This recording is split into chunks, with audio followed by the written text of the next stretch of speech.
How's it going, everyone? Gonna be doing a special stream today. Gonna be playing some Abzan. Wow, when was the last time I played Abzan? It's really sad. Abzan is not. Uh, it's sad to say Abzan's just dead, but I don't know. I feel like every time I stream, um, Gruel, everyone's like, "Where's the BGX? Where's the BGX?" And it's unfortunate. Um,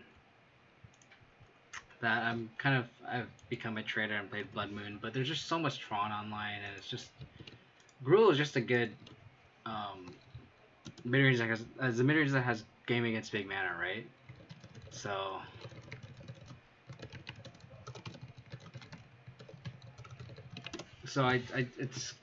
it feels bad, but it feels good at the same time, just because you can deploy like a mid range game plan, like with your just like a mid range just plan, and then you Blood Moon people, right? So it's like you have a favorable big mana matchup.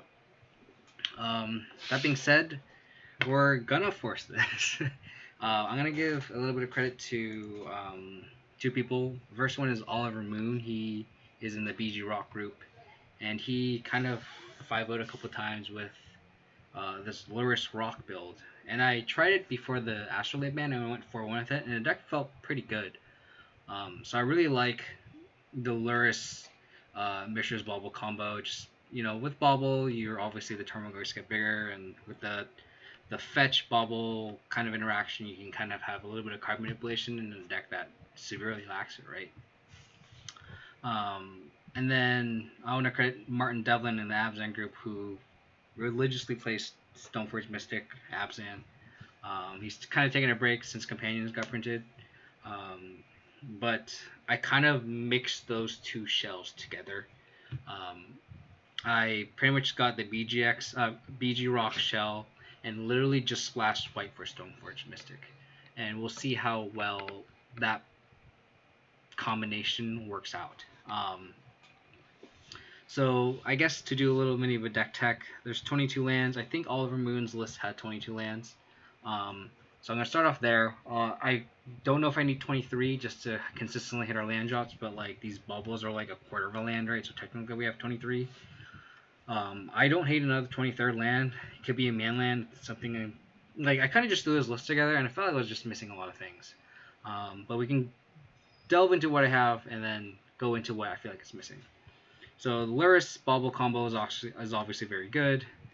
We have 6 discard spells, typical, 3 Fatal Pushes, 3 Assassin's Trophies, and 1 Abrupt Decay. I have an Abrupt Decay because I don't want the 4th trophy. I purposely don't have Paths because, like I said, we're only splashing white for Stoneforge Mystic. So I don't have Path, I have 3 trophy. I can debate between the 4th push or maybe a 4th Liliana, but I kind of want just something that isn't going to make our deck too clunky because we only have 22 lands. So I could see this being a 4th push depending on the meta, but I'm just going to have a Decay, just as a filler. I feel like you can't go too wrong with Decay, and it's going to be a push anyway. For Stoneforge Mystic, in combination with Lurrus, there's going to be 3 equipment. I generally like 3 Stoneforge Mystic, I think, just from a playstyle standpoint.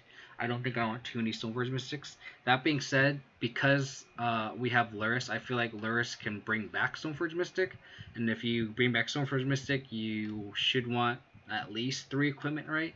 And if we have 3 equipment, we should have 4 Stoneforge Mystic. That was kind of my logic there. The 4th Stoneforge could probably be something else, but I think if we're going to run 3 equipment, I think I want 4 Stoneforge Mystic. Just because if we're going to splash white for this card, we might as well just run 4, right? If we're slashing just for 3 cards in the deck, that just doesn't seem right. 4 Goyfs, obviously, 2 Scavenging Ooze, 3 Liliana, kind of want a 4th. We'll see how it goes in the meta. And of course, the 3 equipment.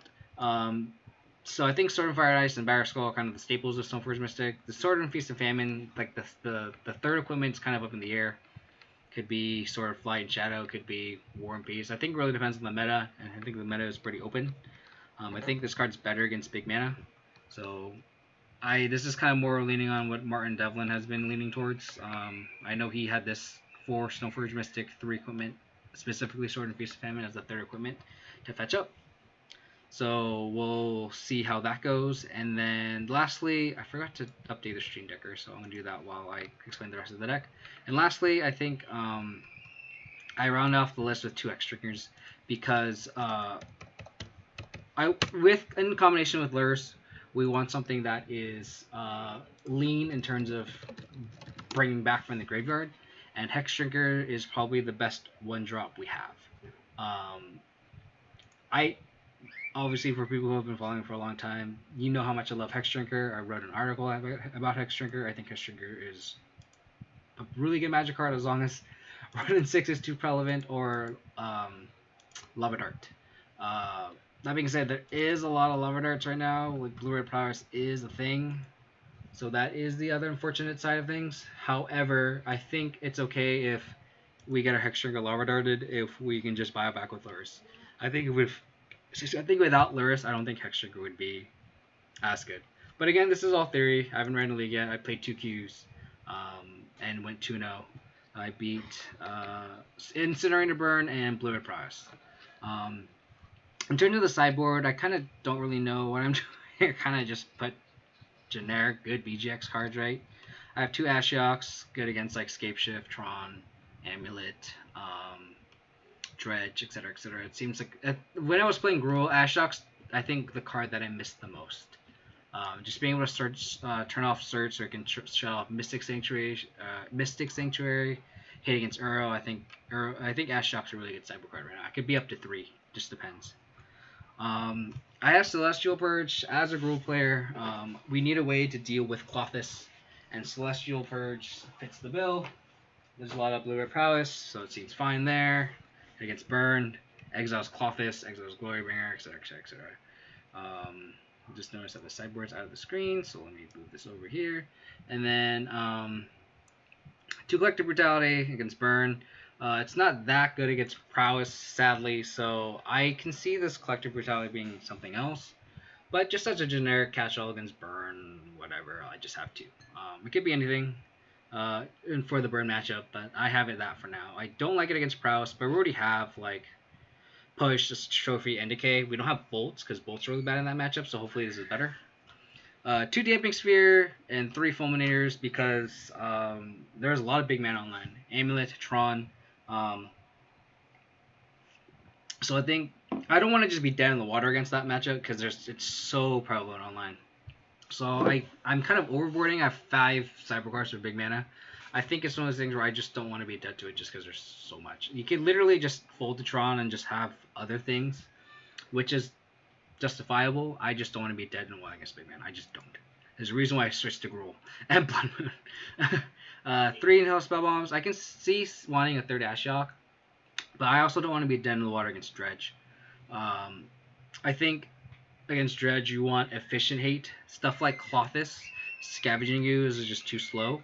So you want one of these 1-mana effects that you can catch them online, because they have like Haggle, and just because Faithless Looting is banned doesn't mean you don't want these fast interactive hands. So you want an interactive Haggle and Shriekhorn, etc., etc. So you want 3 Spell Bombs. And last but not least, we have 2 Plague Engineers, just a generic good black card, good against creature decks, right? Goblins is really popular right now. So yeah, I think that's enough of a deck tech. Let's get the ball rolling. Kind of excited about this. Obviously, I haven't played this archetype in a very, very long time. I haven't streamed this archetype in a very long time. I think the last time I played Abzan was the one time I 5-0'd with Rhino Yorion when Companions were still unnerfed. And I streamed it, and it was cool because I think Seth, the MTG Goldfish guy, he took my 5-0 list and streamed it, and then like changed it to a bunch of cards I did not like. He made a bunch of changes. He like added Panharmonicon and stuff. I did not like that. But I think he also ended up 3-2. So it was a cool deck. It was fun. Just Flicker Wisping, a Restoration Angeling, Siege Rhino was pretty gas. I remember like I ephemerated a Resto or something, and I like had a Stonehone Dignitary, and it like locked my opponent out from ever attacking, and then like just blinked Rhino a couple times and just won the game that way. Like that deck was really cool, and I think that was just more a testament of Yoron being broken more than like the actual deck. I think it was probably one of the worst Yorion builds, obviously, because at the time like Teamer Shift was a thing. Um, that being said, that deck was fun. Like being able to have Flicker Wisp and Restoration Angel had what's that one that makes a 3/3 token? Um, not Displacer. Um, oh my god, that's gonna bother me. It's that 3 mana 1/1 that makes a 3/3 golem. Forget what it's called. Like, it's what happens when you get old. No one wants to play against Abzan.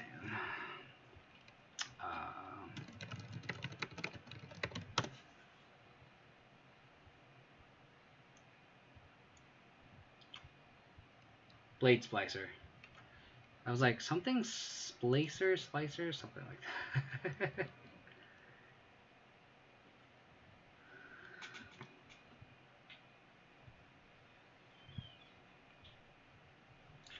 No one wants to play against me. I guess modern makes me sad. I'm really excited to play this deck. I don't know how good it's going to be. I really hope this deck's good. I put so much effort into like every one of these slots. I really hope it works. I think the card I haven't talked about yet is Triome. For people who watch Aspiring Spike, he loves the Triome. And at that time, I didn't really play Abzan, or any 3-color deck rather. I think I was on like Rock or Brew or whatever. And then playing the Triome, I was like, I can see why he hyped up the Triome so much. Because more often than not, you fetch and you don't need the tap mana on turn 1. So you can just get the Triome, right? It just makes sense. Opponent mulligan to 6. I'm gonna keep this hand. Opponent mulligan to 6, I'm gonna get 3 discard spells. Hopefully these discard spells do something. I wish it was on the play, obviously, but 1 to 5. Is it against Tron? If this is Tron, this is pretty bad. Is this Dredge? This could also be Gruul. Gruul mulligans a lot. So I kind of want to fetch a basic swamp here, because this is telling me it's Gruul. And if we go Nurturing Peatland and then Silent Clearing Stoneforge Mystic and they turn 3 Blood Moon us, we're kind of in SOL. So I think I'm going to fetch a Swamp and Inquisition. And then we also save a point of life here with the Silent. And ding, ding, ding, ding, ding, ding, ding. There you go. How's it going, Roundsley? Hope you're excited about this stream. This stream's for you, buddy. Don't ever say I didn't do anything for you. Alright, so we can have a Stoneforge Mystic on turn 2. This is sweet. There's a kid screaming outside. They're just playing. Yes, I would like a Batterskull. Because Gruul has a tough time beating Batterskull. And if we get Blood Moon, we can still hardcast the Batterskull and win the game.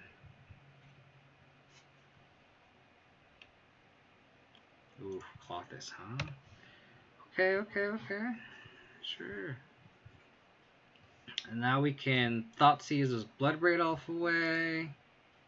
And exile and bring in bring in the Batterskull. We're kind of in good shape here.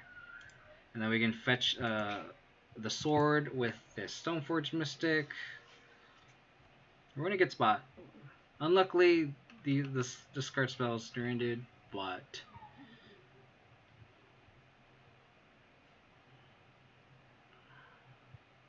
what are you going to do?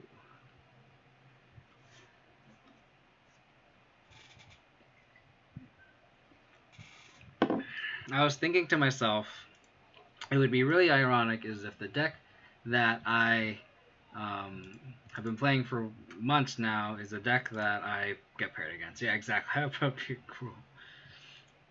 Okay. So, Bloodbraid Elf. Ooh, Chandra. Okay. It's a good draw. That was not appropriate. Why would you do that? I do not like that play by my opponent.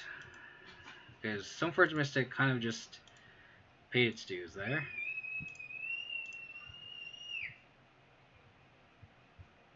Land would be good here. Sure, thank you. So attack Chandra. I do not like that line by my opponent. I do not. So we're gonna get another Stoneforge Mystic. The reason I wanted the other land is because that way we don't need to draw another land to equip this sword. We can just cheat it in and equip it. So we have the mana to equip our Battle Skull next turn and raise this office. So as long as our opponent doesn't have a Glory Bringer or Pillage.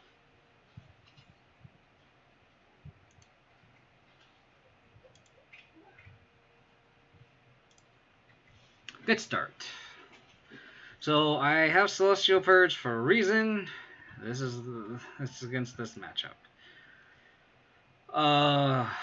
Plague Engineers are kind of okay. I see like Jund and Rock boarding in against me. It's kind of loose. I don't really like it that much.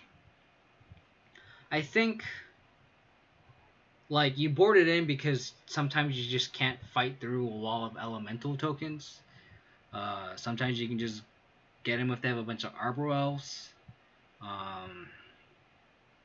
So I see it get boarded in. I personally don't think it's that great. I just don't really know what to cut. I can see Hextrickers just getting cut. Before when Ponza was after the Astrolabe ban, I know a lot of people were kind of hesitant on Ren and 6, but I think Ren and 6 is now a staple in Gruul. So any deck with like Ren and 6, I'm kind of hesitant with Hextrickers.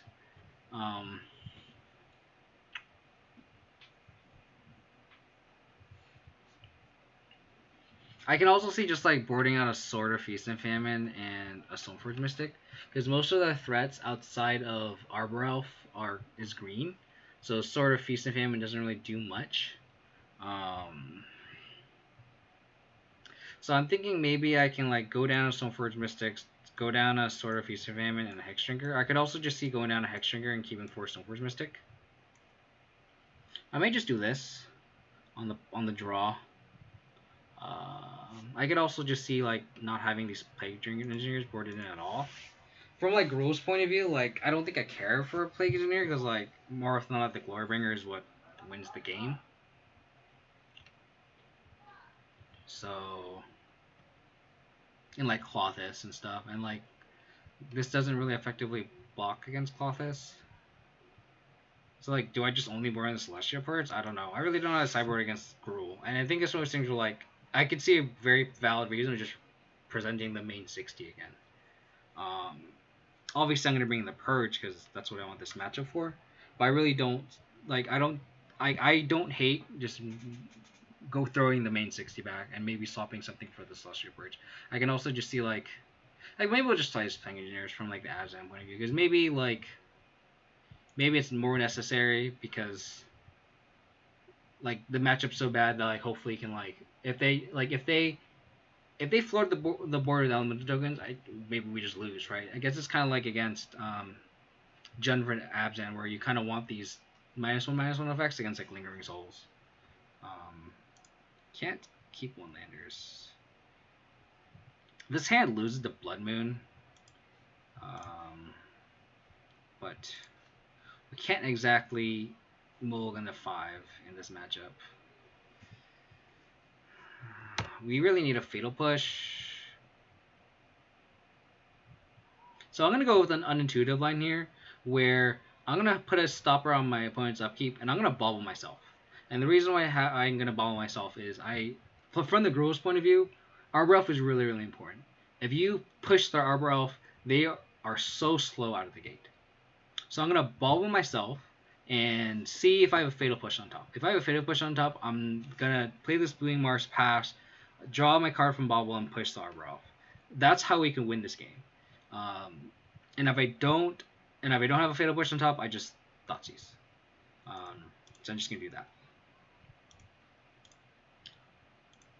We have Liliana the Veil. No white source for these Stoneforge Mystics. So again, we're kind of dead in the water. This Goose is gonna be really good, but we just have to take this Blood Moon because we're just dead to it. So here they're going to Scoos.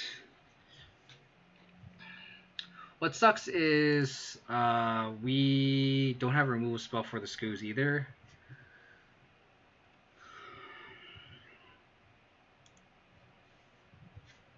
And then we just get Blood Braided on the draw. These Lilianas are also really bad. I don't think we can mulligan the 5. That's the thing. Especially when you have Discard Spell, Bauble, and Scoos. And we're just so good we just draw on the right source here. You know, the deck wants me to play Abzan. Like it's just spoon feeding me these plays here. I get a Battle Skull.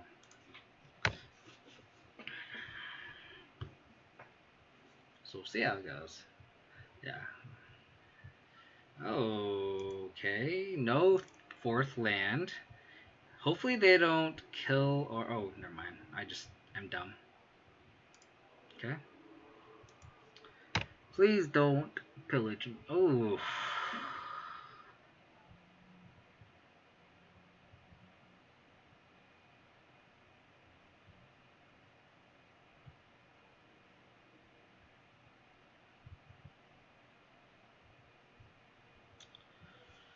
So this is awkward because we know they have a Bloodbraid Elf in hand. We don't want them to untap with the Chandra either. So it's like we're picking between playing Liliana Veil, taking the Bloodbraid Elf away, or we play I guess a Scavenging Ooze to grow it, and then try to pick down the Chandra, but then they just get Bloodbraid Elf, and we're just on the back. I think we have to cast Liliana Veil here. I don't think there's a way around it. And it sucks because they're probably gonna get like 2 more triggers off the Chandra, but I think if they just Bloodbraid Elf next turn, we're already at a low life total and we can't do it. I don't think Scoos has a 3/3 is a wing line because Bloodbraid Elf, we just die. Like they could literally just plus make mana with Chandra and then just make their Scoos a 3/3 and kill us too. So neither play is good. You're right. Oh my god, did they just top deck a Bloodbraid Elf? No way. No way. Oh, they top deck a Glorybringer? Oh, okay. That's just as bad. This matchup's so bad. Like, they're just so efficient in what they do. Oh, and they just make the Scoos into 4/4, yeah. So we pretty much traded Liliana, and they got a Season Pyro and 2 cards in hand. That's fine.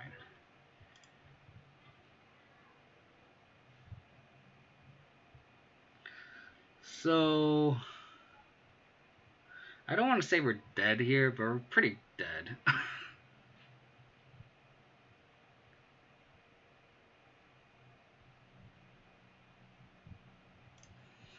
So I mean, they already know about Scavenging Ooze and Stoneforge Mystic and Sword of Fire and Ice, so we're just gonna play it out. But I'm pretty sure we're like close to 0% to winning this game.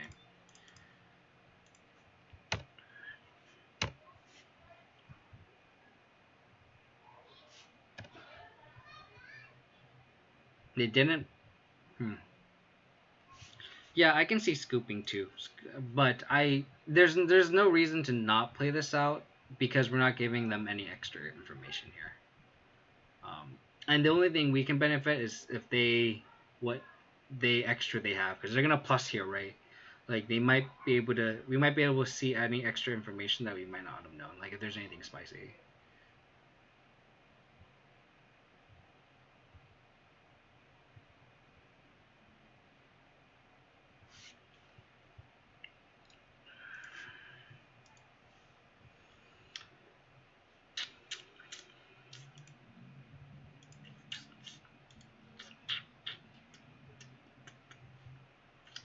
I don't like plagues in here. I'm sorry, I really don't.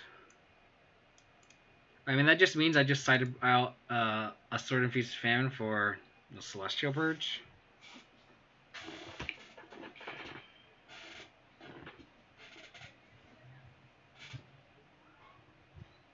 I think Stoneforge Mystic is just really good in the matchup, though. Like, Batterskull is really difficult for the, or unless, like, if they're just on the pillage plan, like, yeah, maybe it's not that great, but I think on the play, I think Hexdrinker's fine. I can also see Collective Brutality coming in, too.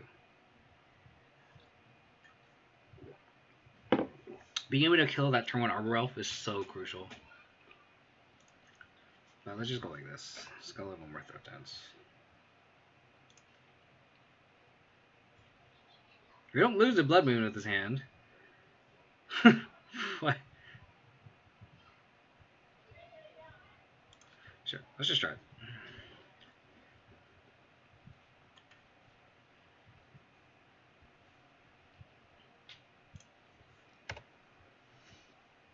It is. I agree. But generally they only run like 1 or 2, so. Oh no.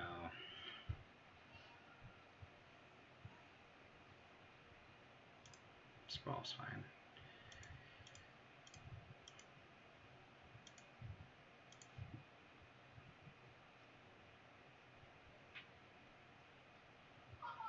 So, I'm gonna fetch Pillings and.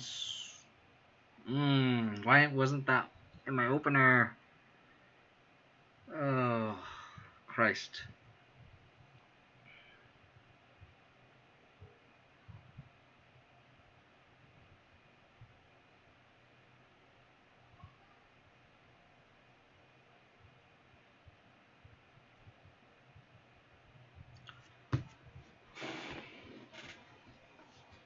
If they have Blood Moon, I don't care.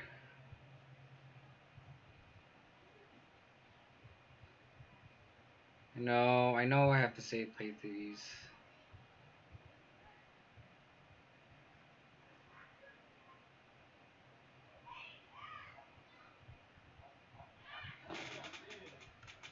I think I do too. It's just so mana inefficient. Oh, God.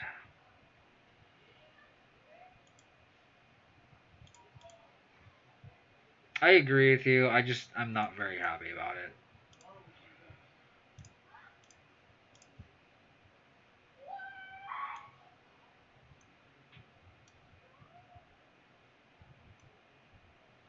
I don't care about the relic.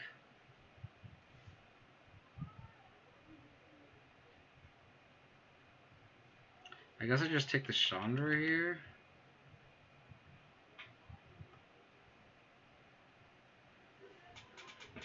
I think I just take the Chandra here.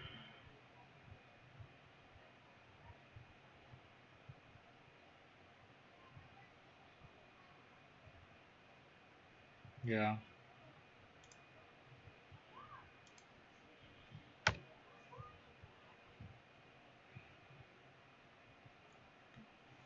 I mean, we got punished for casting the Thoughtseize because their hand doesn't do anything. Oh no, fuck. Did they draw a 3-drop? Shut up. Oh, okay. So they're gonna Glowbringer us now. Oh my god.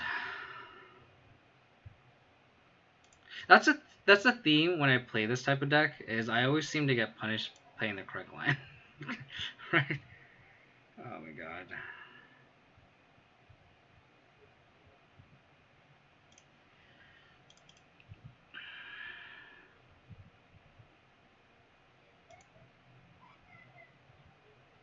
Oh, do I Liliana them?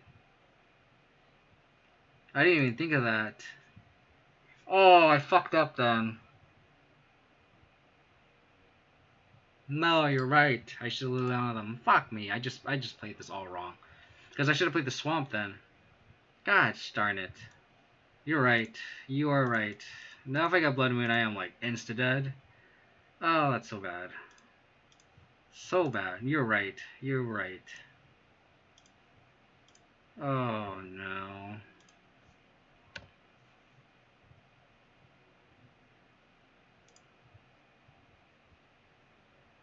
Don't draw land. Don't draw land. Don't do it. And if they BB into a Blood Moon, I mean, I guess it's not the end of the world, but man, yeah.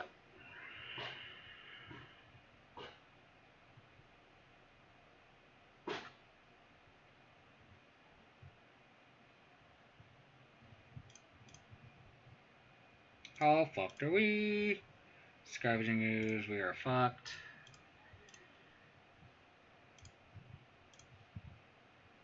Because now, well, luckily we don't have a fetch. They relict. But if they do have land off the top, I shouldn't have F6, but excuse me. Like, this match is just so bad.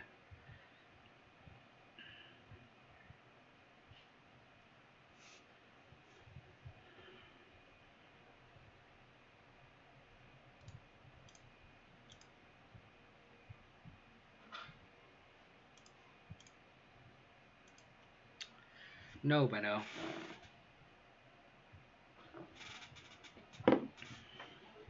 There's a reason why I don't play this deck and I play that deck now. They're just like so much more efficient in what the deck does. It's a mid-range deck that just it has so much velocity.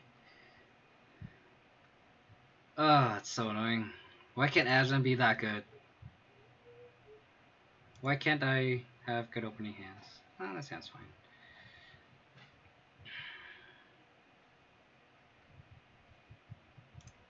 Bottom of sword, probably.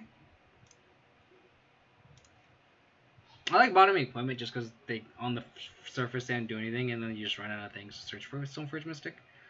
So at least it makes mulliganing easier. So this is where the Triumph could be effective if our opponent does anything on turn 1, we could Fatal Push it, and then if not, we can just get a Triumph and have all of our colors online. That's where the Triumph really shines here. Barbell. Okie dokie. Sure. I also play Mishra's Bauble, my friend. He's targeting himself. So he is going to... Okay. Can't have 6 yet. Okay. No one-man interaction. That sounds good to me. Getting that Triumph. So the lack of Lingering Souls does suck in this specific matchup because it's so good against Death Shadow. But do.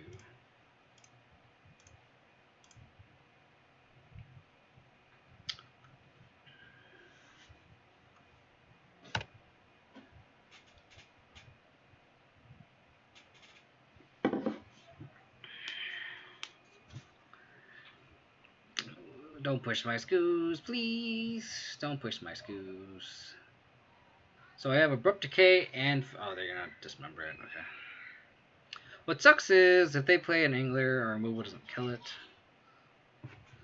It could just be 4 color, so it could be like Death Shadow. Sure. You have any one of my lands. I'll probably just play the Silent Clearing next turn and then just I don't know, what are you gonna do? Take my other push. You got it, buddy. I am now officially Hellbent. With all lands. I have all lands.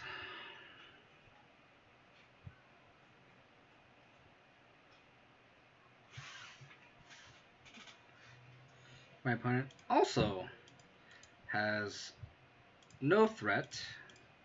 Apparently a lot of interaction though. I have a bubble. So, and I have a Stoneforge Mystic.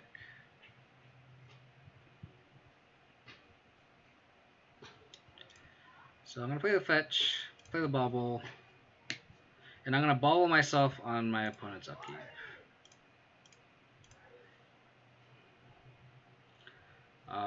I could get a sword, I could get a battle skull. The opponent probably has a lot of removal in hand. Or could just have it drawn. That's fine. So I'll probably just activate the bauble at the end of my opponent's turn to play around discard, and so know what I want on the top of my deck, and kind of scry it away. Sure. Hopefully my opponent just has discard spells in hand. That would be the best case scenario. So we're gonna bauble ourselves. We see a land, and we're gonna fetch it away, and that's the power of Mishra's Bauble. Garrett, I know you mentioned you don't really like Mishra's Bauble in this, just in general, but I think that's the power of it, and I think that just shows like how good that card is in this deck. It doesn't do a lot, but Inquisition. It doesn't look like it does a lot on the surface, but in reality, it does plenty. What do we have here? Probably just more removal.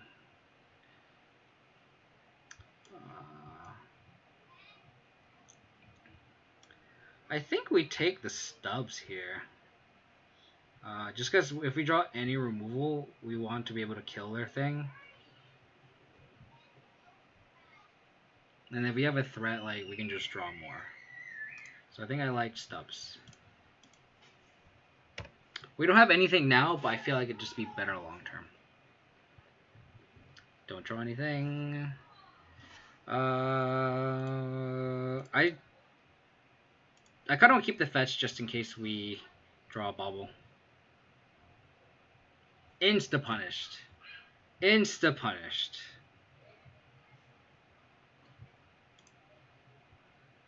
Hopefully, what if our opponent F6'd here, and we can just level up our Hexdrinker here?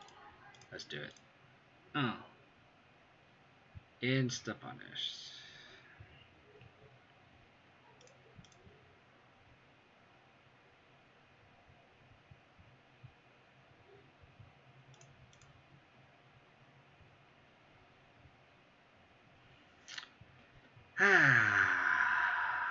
Maybe I should have kept this land in hand to play around Cold Gun's command.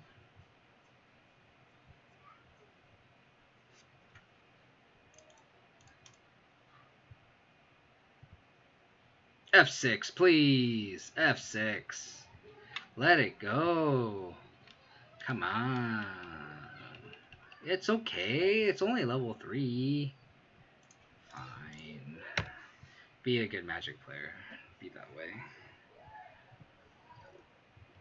Don't play a threat, please. Nice. Give me a threat. Give me something. Come on, deck. Come on, deck. I'm going to hold that. I'm going to bluff this. And then I'm going to undo it. And then I'm going to pass the turn. Don't talk shit about my Hexdrinker, man. Hexdrinker's good. Hexdrinker's very good. If I thought seized the incorrect card, I would have won the game. Our opponent is not drawing any threats. Mishra's Bauble. Okay. To start. So I'm gonna ball again. Same thing. I'm gonna bauble myself at the end of my opponent's turn and see if I need to fetch it away at this Verdant Catacombs. I'm glad we didn't get punished for not fetching this. Discard spell. Do it. Thoughtseize yourself. Do it. Oh. Okay. Sure. I mean, that's fine. I wanted you to Thoughtseize me.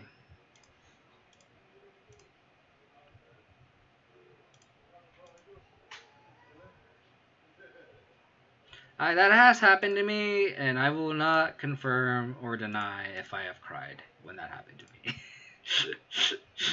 me.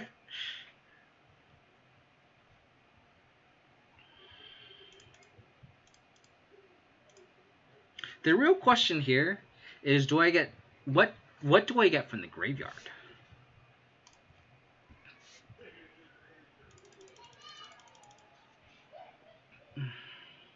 Do we get Stoneforge Mystic, Scavenging Ooze, or Hexdrinker? And I think they're all very... no, don't counter it. What are you doing? Oh, you're gonna cling.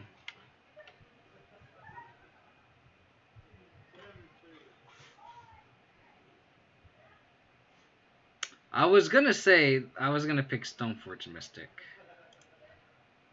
but since they took my Stoneforge Mystic, yeah, that play makes sense.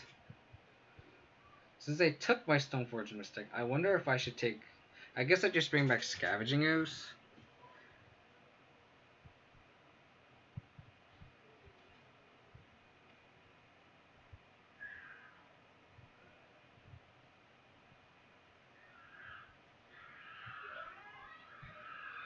Because I feel like a known Scavenging Ooze is better than a random card with Bobble. So I think I'm going to do that. Let's play this Goose. They're probably going to kill the Lurrus. If they have a push, they don't have any fetches for it, so that's good for us. They might have double removal spell, which is unfortunate. So they took the trophy, which is unfortunate for us. Yeah, eating the clean will be important, that's for sure. The problem is they could probably cast it twice if they don't kill our Skoos. Like, they'll just cast it in response. So... But then again, we just have enough mana. The other thing is I could just... Like, they have... Well, the thing about it is they have to cling... Well, I mean, it's either a Bauble or Hex Drinker. So if they are scared of a Hex Drinker, they have to cling it now.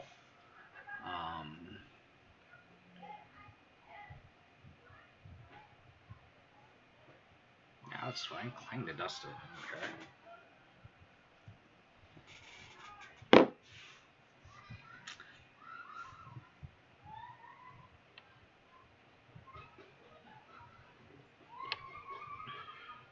You got it. It's fine. I respect it.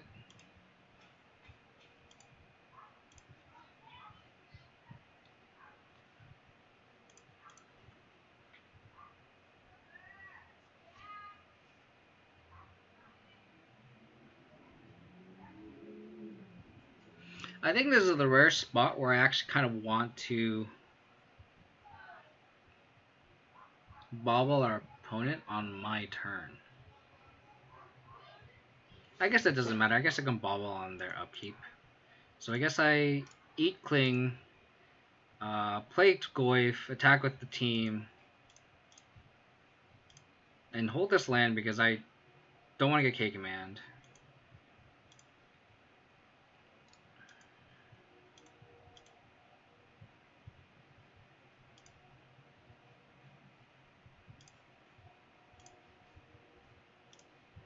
What do you got, buddy?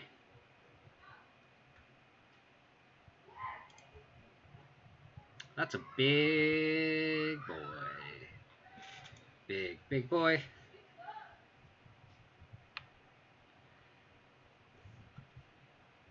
What else is in our opponent's hand?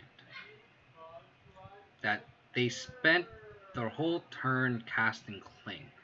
So they just must have discard spells, right? Like, what else could they have? Or I guess they could have drawn more stubs. And I guess we'll see if they'll stubs or bobble that we're gonna play from our graveyard.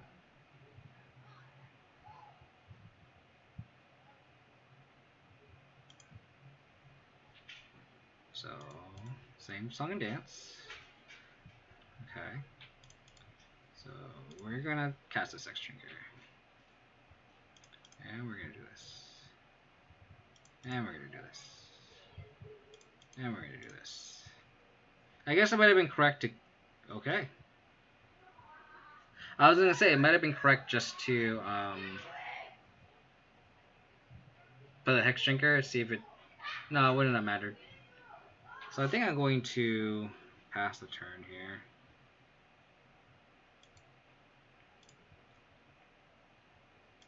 I'm gonna probably level this up one more time.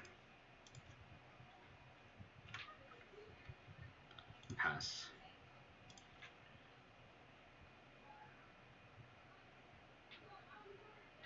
I don't want to right-click attack all because of a removal spell. Because of a removal spell, why would you do that? Why would you right-click attack all when you are gonna definitely win the game next turn? I would have gotten totally blown out with an all-out attack.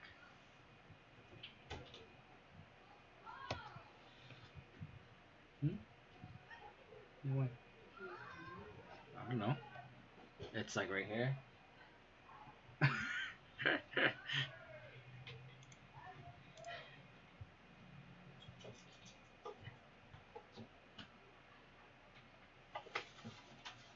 They did not F6 though, because they fiddle pushed their Goyf.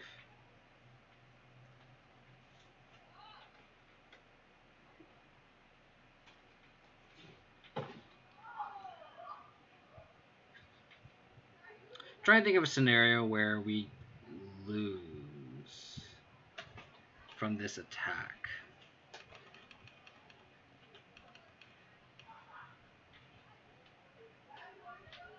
I don't think they have any way to kill this Hexdrinker that's leveled up all the way. I think the safe play is just to block with the Scoos.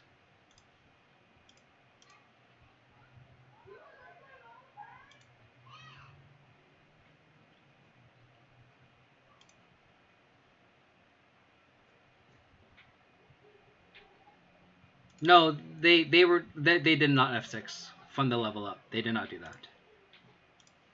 It wasn't fast. I could tell. Thoughtseize.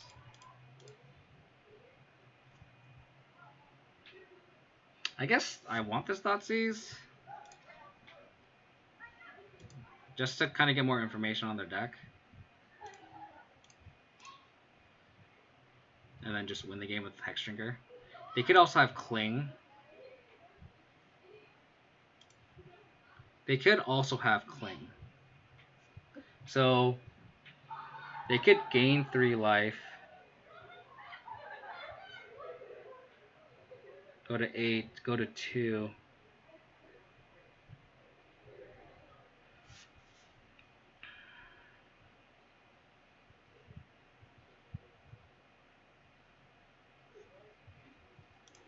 I guess we push this Death Shadow if they have Cling.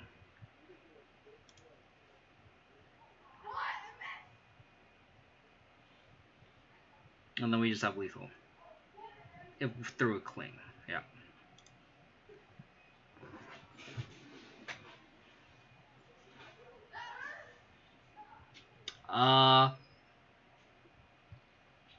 That's true, but it gives them out to Teamer Battle Rage. So we just die next turn. So that's why I did this. This is why I got lucky with the Fatal Push. Yeah, I don't think it's an awful one of. I don't think that's true.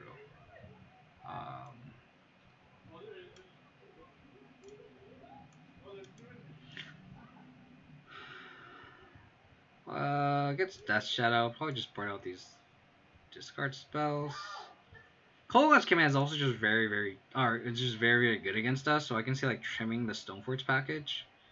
So like going like this, like we're never gonna, if we ever connect with this, like we're winning the game anyway. So like this doesn't really do anything. So I can see like this and then like cutting X amount of discard spells.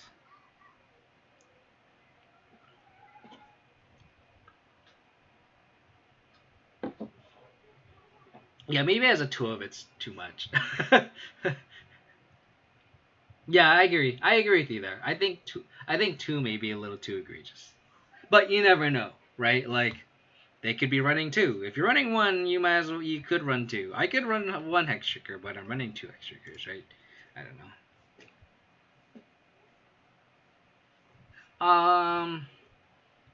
I guess I just brought out discard spells.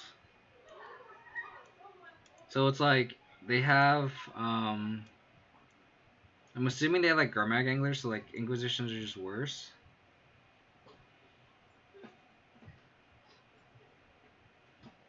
I think if big mana wasn't a thing, I would be more on decays than trophies, but because big mana is a thing, I think trophies is just one of those like Shitty necessities.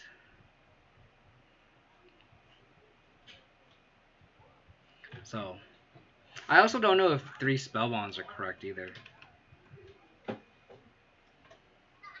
Like maybe we're overboarding here with these spell bombs.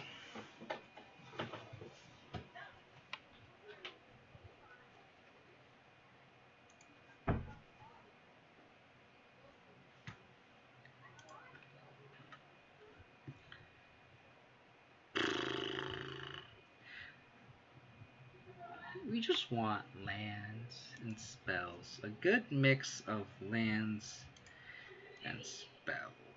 That's a good mix of lands and spells. Yeah, I know. A lot of people hate trophy, and for good reason. Like it's a necessary evil. That's how we have to look at it. Like no one's happy playing trophy. We're just playing trophy because we have to. Right. I'm gonna bottom this X-Trigger. I can also see an argument for bottoming the spell bomb, but I think spell bomb being an early interaction is gonna be worth it. Especially if we get thought seized here. If we get they don't thought seize.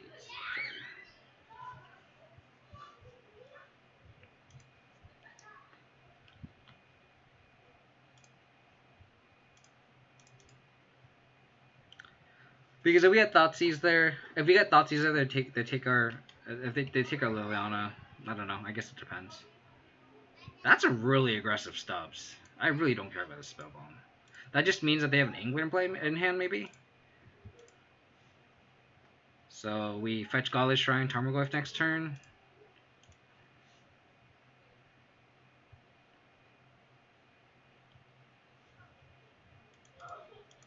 That was a really egregious Stubbs. I think that just means that they just have another one in hand. I think that's the read I have. They just have another one. Bottom's good for us. One lander. Let's go. And it's not a black source? Okay. Let's get this Godless Shrine here. Get this Tarmogoyf. Tarmogoyf. Tarmogoyf.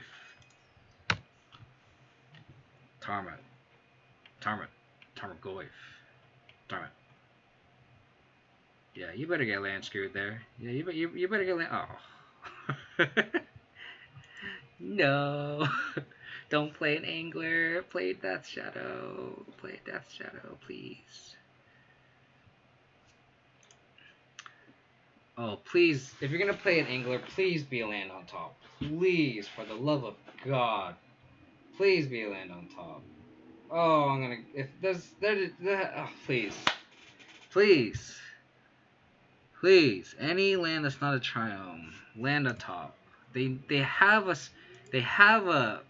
Stubbs in hand. We need a land on top. Please. Oh, God bless America. Let's go. Don't force me. Yes, thank you. Thank you very much. Yes.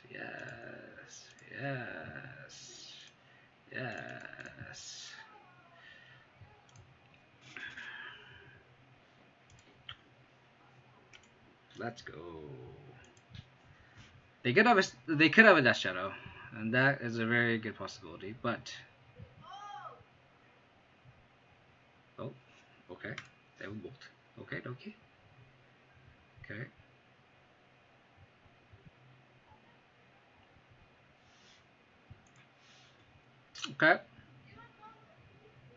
Take the Goyf. So that means they're light on removal, and they don't have a. They could have a Death Shadow. Land creature, sorcery, instant, artifact, planeswalker.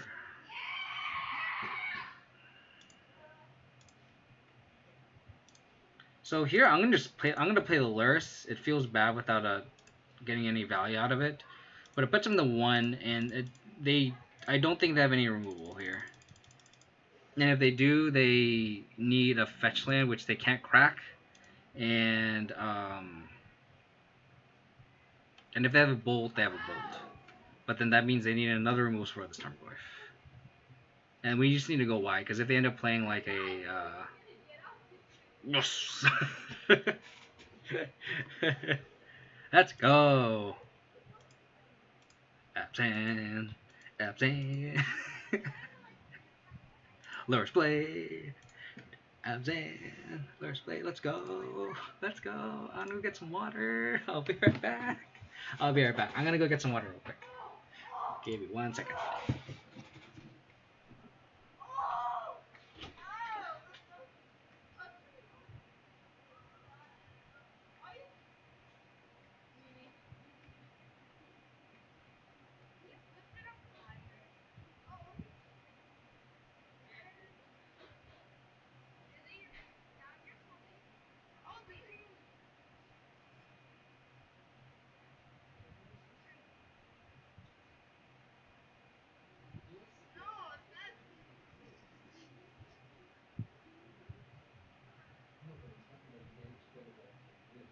No?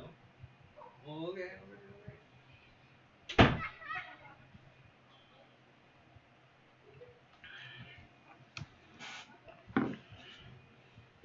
Okay, okay. 1-1. Okay. We're doing okay. We're doing okay. I mean, we're 1-1. I mean, 50% win rate. That's BGX, right?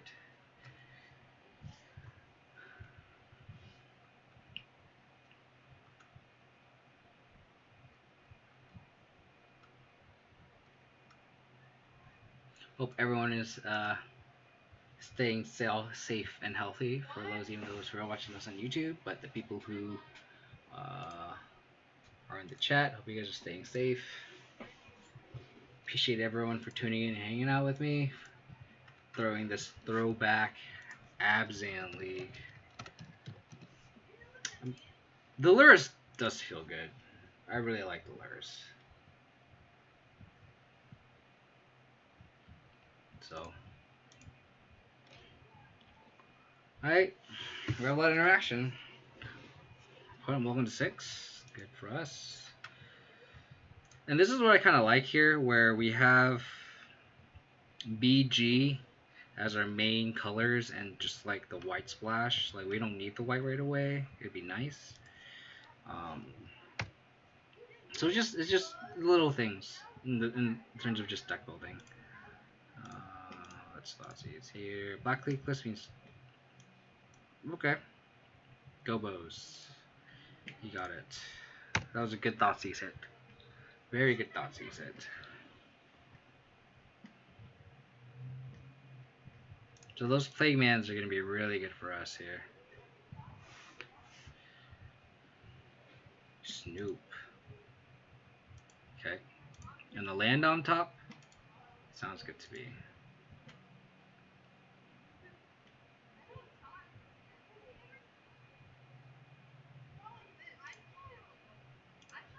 So I'm going to push this on our opponent's draw step just to see what they draw. I want to see that free information, right? So draw cards. So they have Bloodstained Mire, and they have Crater Maker on top of the deck. So I'm going to push this. Which actually gets punished me right there. That's actually really shitty. That's really shitty. That's like the one of where like I get super punished for it. That really sucks. Ah, that's so bad. The fact that they have a Crater Maker on top. Come on.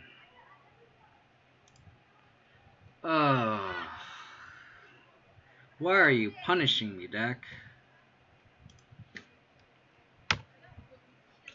Oh my god. I just wanted one little free information. It would have been really nice. Now we don't have anything. So that's really shitty.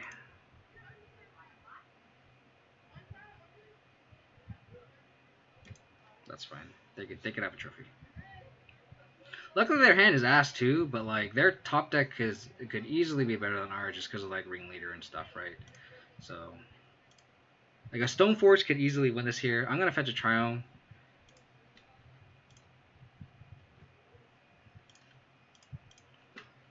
and then crack a canopy land or a peat land if we don't draw any action.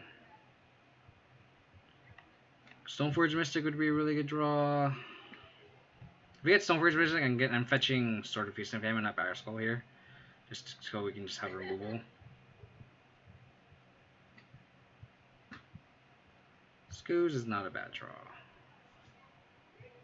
So I'm gonna play Scoos with this Temple Garden.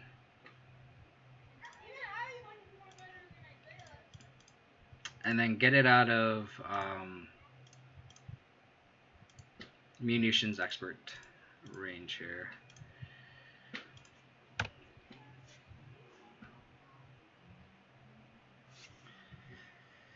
Man, that Crater Maker. Why?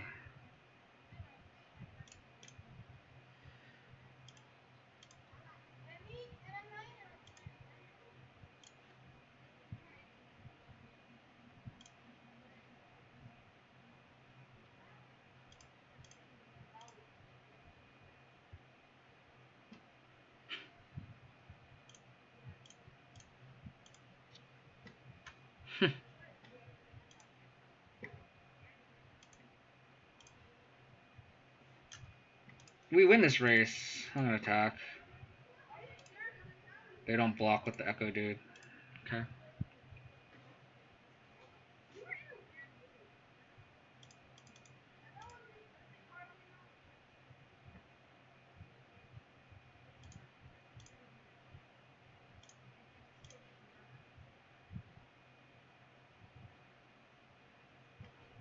Okay.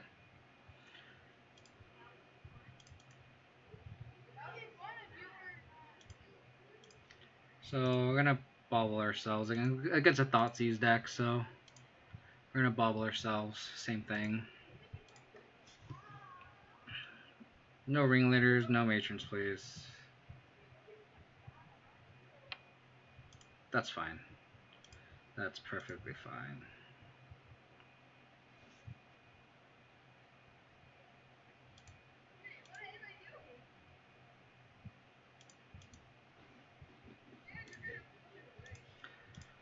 Come on, deck. Forest.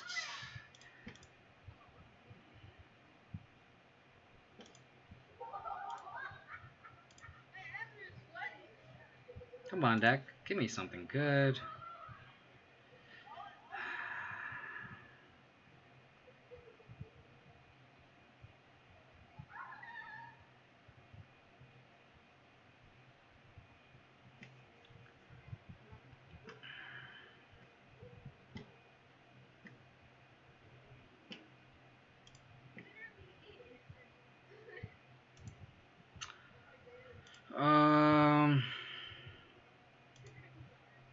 I guess we play this clearing. It's just like, this kind of depends if we want to fetch or not. So I think I ball him myself here, even if we are against a Thoughtseize deck. Lurrus. Exactly why I wanted to ball him myself. So we can draw here, draw Lurrus, play Lurrus.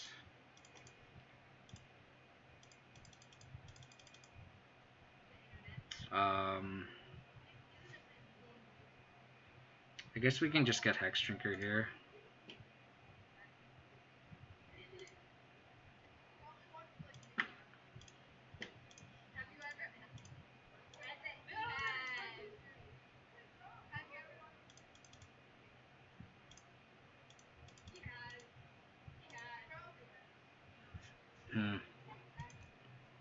They could have a Thoughtseize in hand. It makes sense. They hit the trophy, they take the trophy. Like, I think I'm okay with that.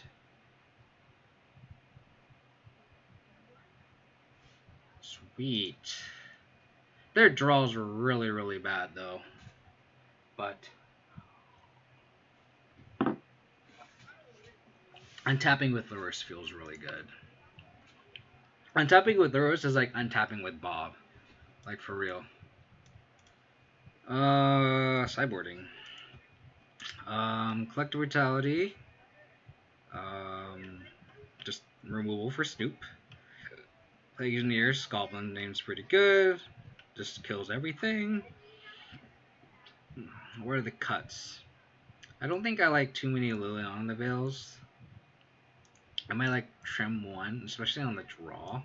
Maybe two. I don't like Sword of Feast of Famine. Doesn't do anything. The removal is Munitions Expert, so I can see cutting that. By that same token, maybe just cut a Stoneforge Mystic. And then maybe just cut like that. On the draw, maybe we don't know Liliana Veil. Like, they just go so wide that, like, Veil is actually pretty bad. Like, I'd rather just have these cheaper removal. Like, we're pretty much swapping, like Stoneforge Mystic, which we already have plenty of, a Sword, which doesn't do anything, and 3 clunky removal spells for more leaner 2-mana removal spells and potentially a board wipe. So, I guess we can just try this and see how it works.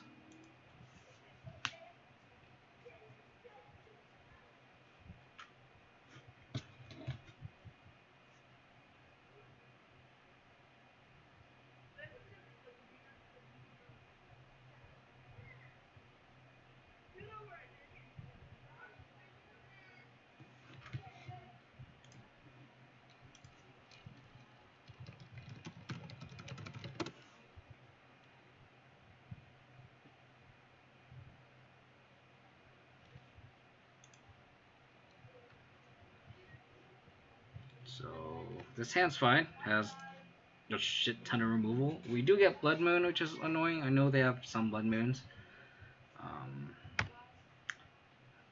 But what are you gonna do? Arguably the worst draw. So we're gonna upkeep bobble them, get the most information.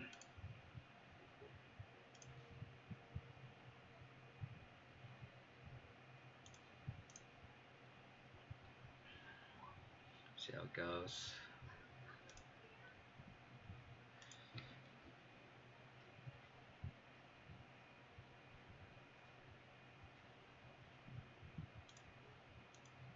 What's Steinmeier?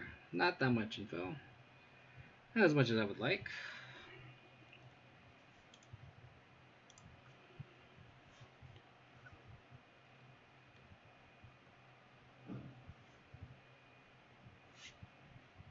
Thoughtseize is on turn 2. Which removal spell would you like? Or are you going to take the Batter Skull? I guess I could see an argument for just taking the K, just because it ramps, yeah. Because all my other removal ramps and I can't cast the Spurge. That's a pretty good discard take. So they played the Anti-Shovel and not the dual land.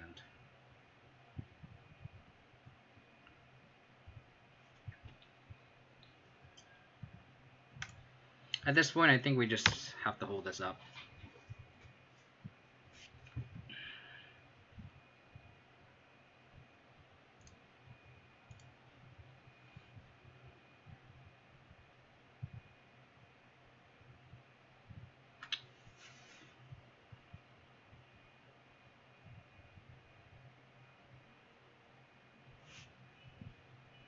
Yeah. Take my Batter Skull. Now that all my removal is online. Okay, sure. You got it, buddy.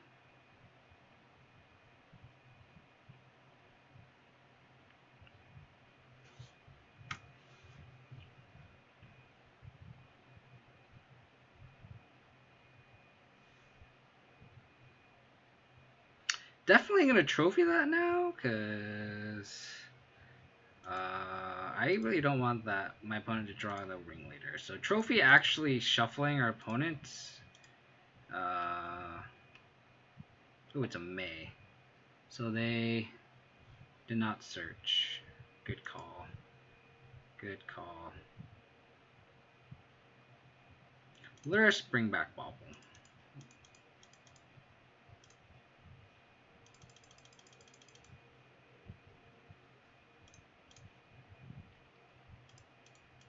Doesn't matter if I do it. Like if I'm going to upkeep bubble them because that's when the information is. Oh, I guess that doesn't matter. I'm gonna do it at the end of turn because they're gonna play ringleader. So I know they have a ringleader on top. I know they have a Bloodstained in hand.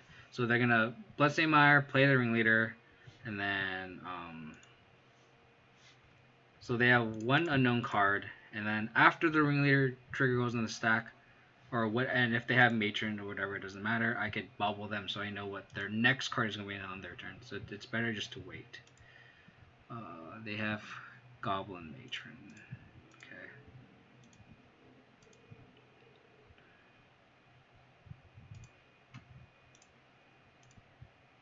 So they're gonna draw Black Lake Cliffs.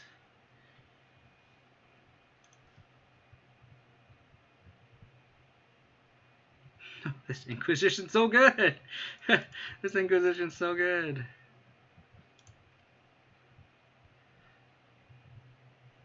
Oh, so good! So good!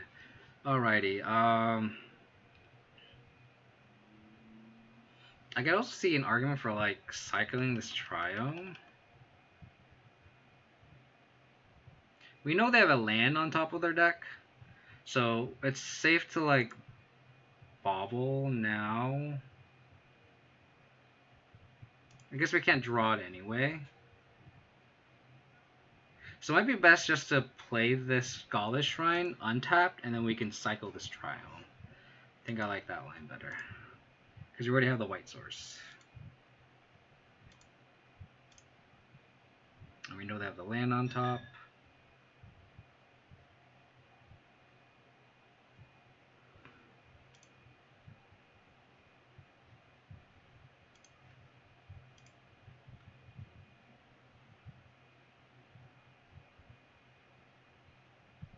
Yay!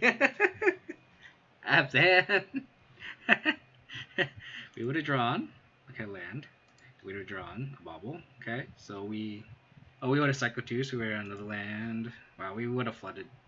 So we would have played the bobble. Wow. The top of a deck is not good. I guess we would have played the fetch and shuffle it away. Oh, that was a really early concession opponent because our top of the deck was Haas. But I mean, we wouldn't have. I guess we wouldn't have drawn these cards. But that Inquisition hitting that Matron was gas. Oh my goodness, let's go! Abzan, Abzan, let's go! My true love, let's do this.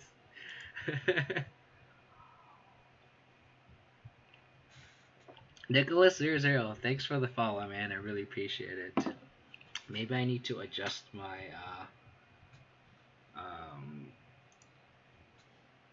alerts thing because apparently it was all off. Alerts. Let's bring you. Because your name was cut off. That's not very good. Can't move it. This hand's a mulligan. No interaction. Bobble, all lands. This hand's better. And like I said, like I said in the earlier stream, I just bottomed the sword. Hopefully we draw a bobble or something for this Lurrus to be better.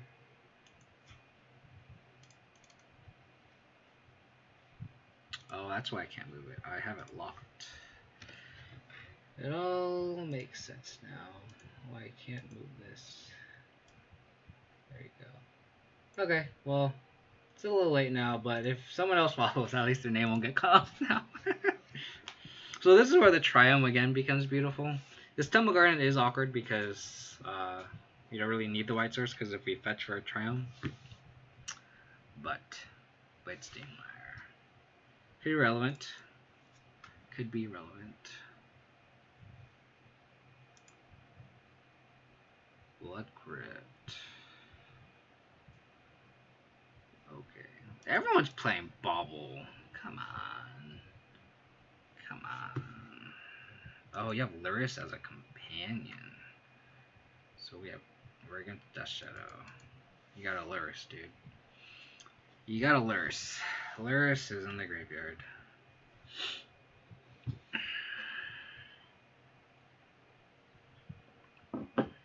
You got it.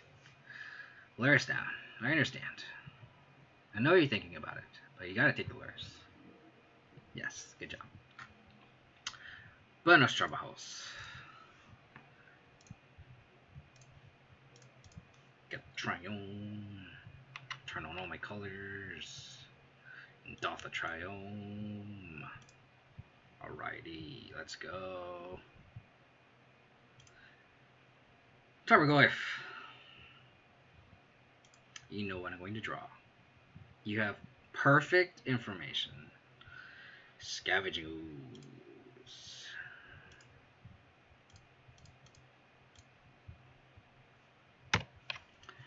Here you go, opponent. Here you go. You know I have 3 removal spells. You probably have a removal spell in hand. You're probably going to kill my Scoos. And I'm going to untap and hope to draw a land. Or a threat.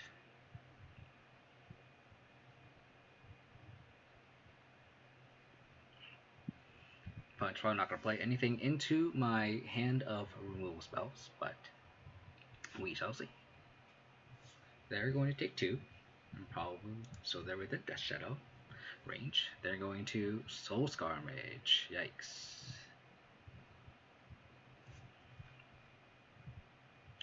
Our Scoos is mega dead. Mega dead. That was a good draw.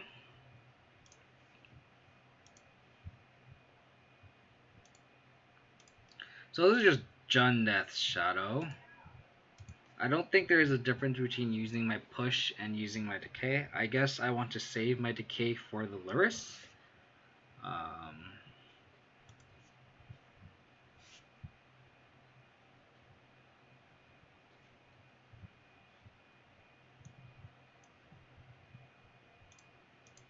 So I'm gonna be forced to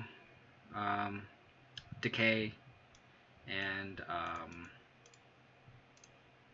push this. That because I don't want them to just leave me with a trophy and then trophy their dude and ramp them into Lurrus. So it's better for me to just play out my removal spells and then hopefully I just have a better top deck than my opponent. I do not have a better top deck than my opponent. Do I play this land? I think the answer is no. I think if my opponent has a discard spell, I want them to use it on me. And I don't have a bubble yet to cash it in. So, Tarmogoyf. Please be a Liliana on top. Please be a Liliana on top. Please be a Liliana on top. Liliana of the Veil. Okay.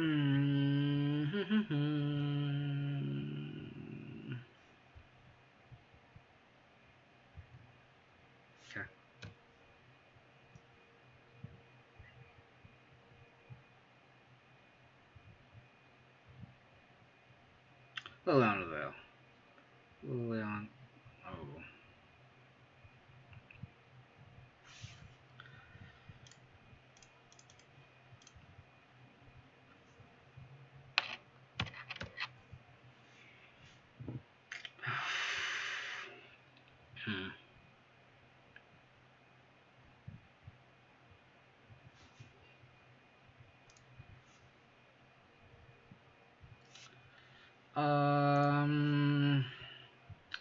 I don't know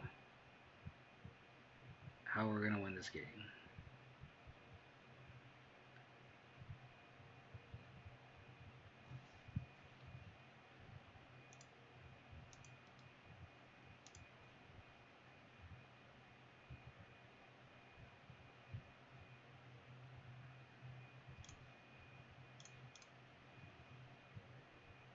I have to block here. They could seal themselves and this Death Shadow goes to a 5/5. We can't win this race, we have to block here.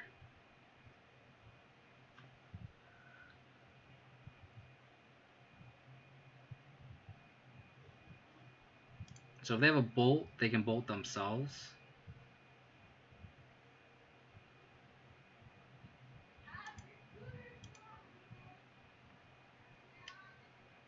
Okay.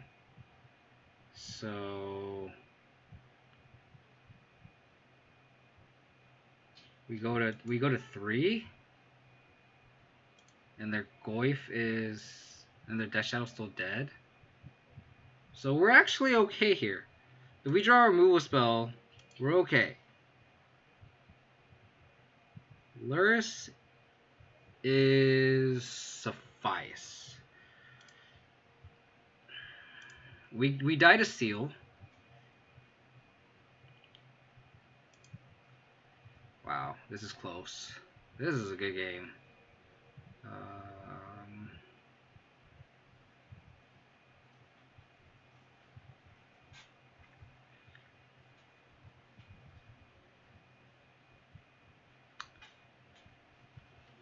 Wow, this is close. I didn't think they were very ahead. I don't think they should attack with the Death Shadow. I think that was a mistake. They should have saved it. I'm gonna get a force for my Scavenging Ooze. I'm going to play Lurrus, and I'm gonna bring back Tarmogoyf. So our Goyfs can mirror each other. If they have a bolt in hand, they have a bolt in hand. That sucks. But at least this gives us our best shot to win. Because if we untap with this Lurrus, we can bring back Scavenging Ooze and just start exiling a bunch of stuff and gain back a bunch of life. So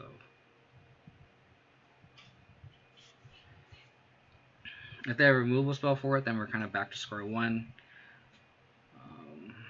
If we untap with this Lurrus, that's gas. So they could just bring back Lurrus here.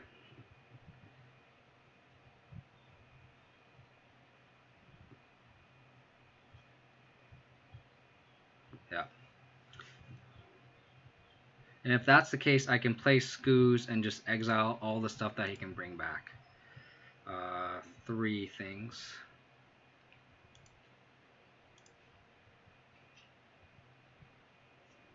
That's a redundant Lurrus.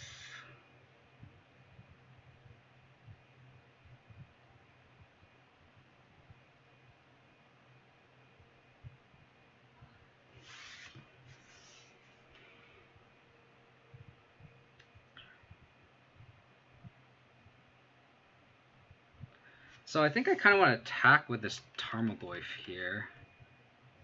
Play Scooze. So I'll bring back this. So I'll attack with the Tarmogoyf. If he takes it, he takes it. Goes to 1.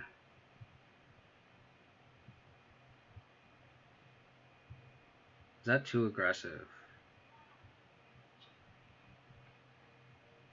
I guess I can wait. I think that's too aggressive, because then if we attack with the Tarmogoyf, we have to block on the crackback, and I don't think I want to do that. So I'm going to play...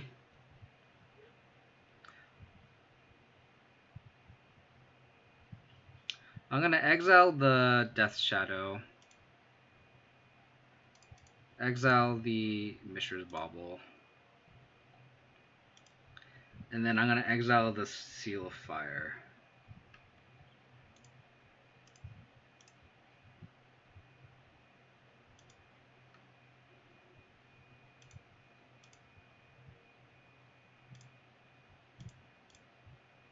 And then if they play Lurrus, they need another land to bring anything back. I could have held on the Death Shadow, but I kind of wanted to make my Scooze a 3/3.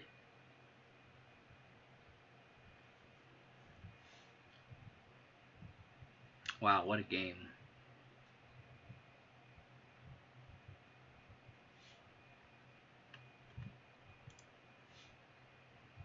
Interesting.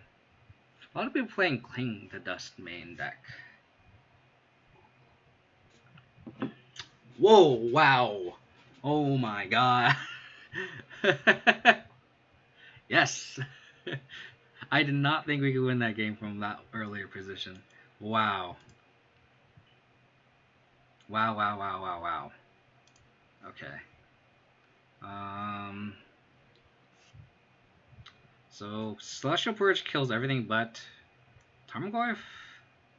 I really like the spell bombs because we know they have Lurrus.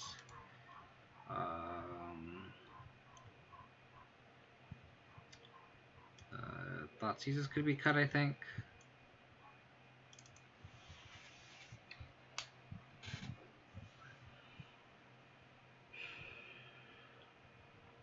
What a game. That game was insane.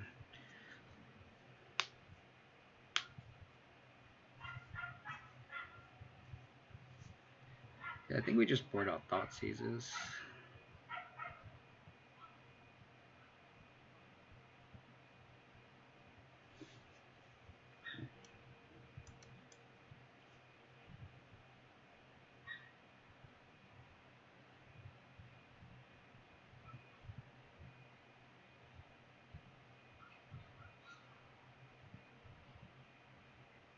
I need one more cut. That's what I'm thinking.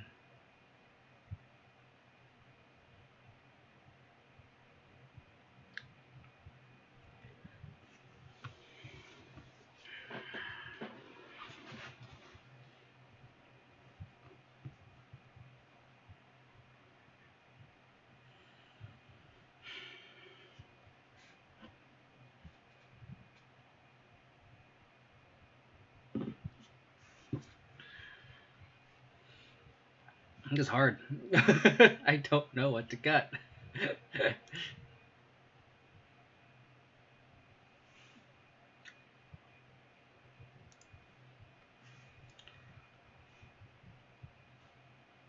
Maybe I don't want 3 spell bombs. Seems wrong against Lurrus.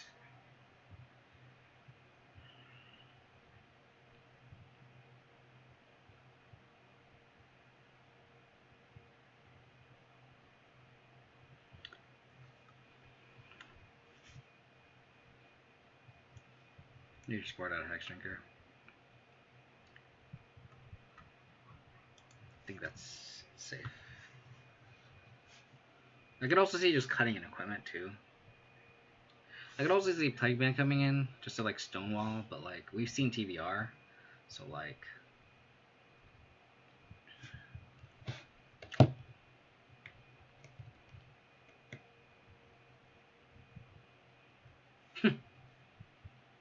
We've been mulling into 6 a lot. Solid hand. Probably bottom of Lurrus because there's nothing in our hand to really bring stuff back. And I'd rather like just top deck the Lurrus than have it be. Whoa, he was on the draw? No way, really? Wow. Okay. Lead with this card spell. I'll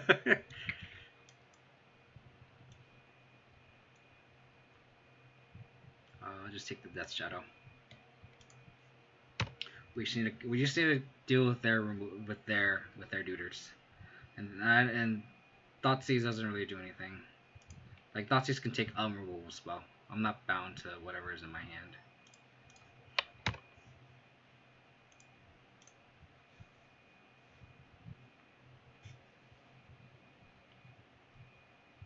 Yep.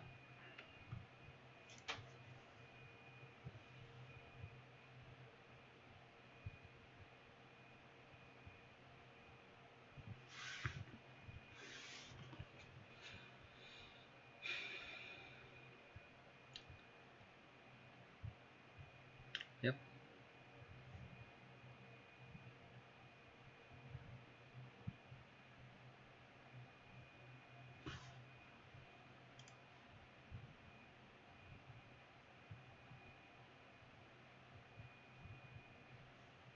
I have a lightning bolt in hand.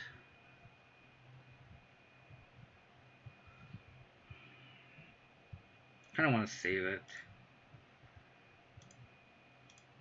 just so I can like double activate if there's ever a situation. I don't want to play into it. I really just fetch a Triome.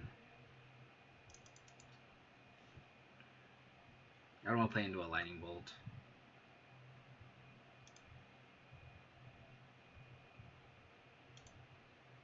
Because now I have to choose between the scoos and the push. Okay. Got it. I'm not gonna fetch here. If I need to hold up push, I need revolt. Okay, well then that just punished me.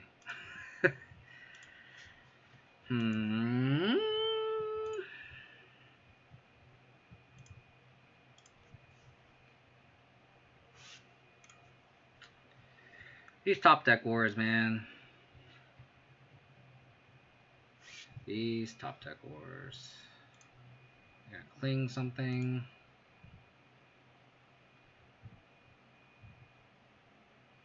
Yep.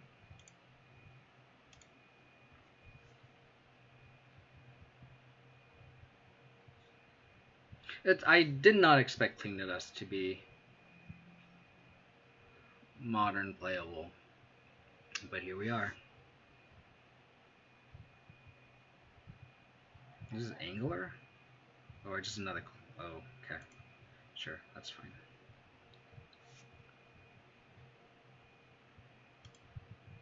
Okay. So we're gonna cash... We're just gonna fetch here.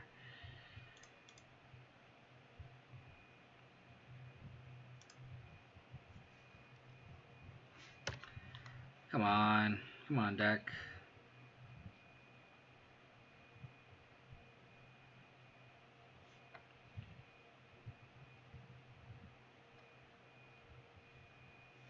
So they're gonna bolt it.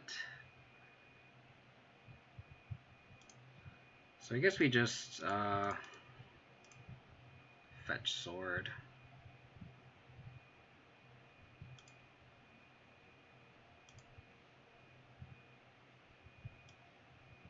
Probably Sword of Feast of Famine.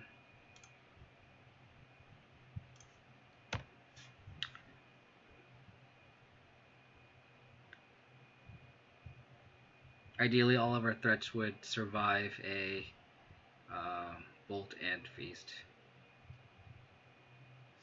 Okay.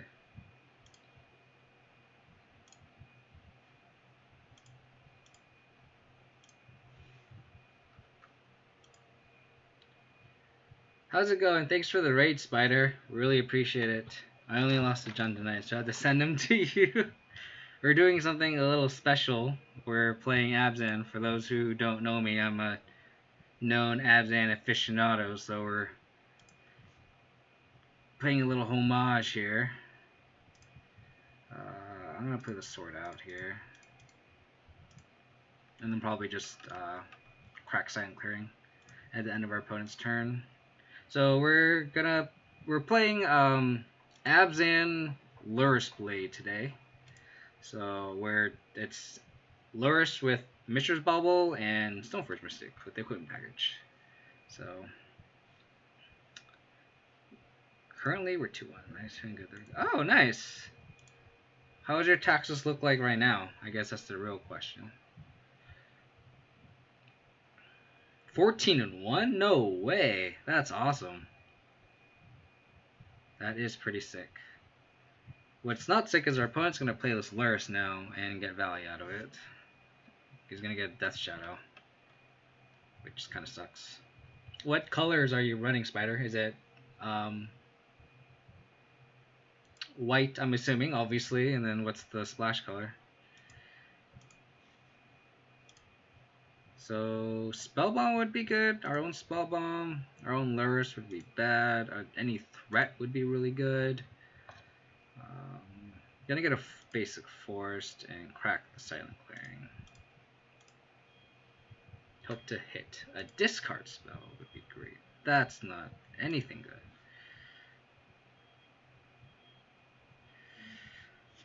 good. Like, trophy's okay, because, like, we have to kill this Lurrus, but they, like, bring back Death Shadow, and that's just really bad. No splash. Mono white? No way. Nice, okay. How good is Sarah Avenger? And you have to be honest with me. You can't be like, oh yeah, it's mono white. Like, you have to be honest. How good is Sarah Avenger? Abzan is sick. I appreciate the kind words, Last God. I really hope that once with the raid, this deck performs. I really hope the deck doesn't choke. We're currently 2-1. So we lost to Gruul and we beat Grixis Death Shadow and Goblins, so that's a good showing, right? Right? Hopefully we can draw a creature, and hopefully our opponent doesn't have a removal spell, so that way we can baiting us out with a Tarmogoyf.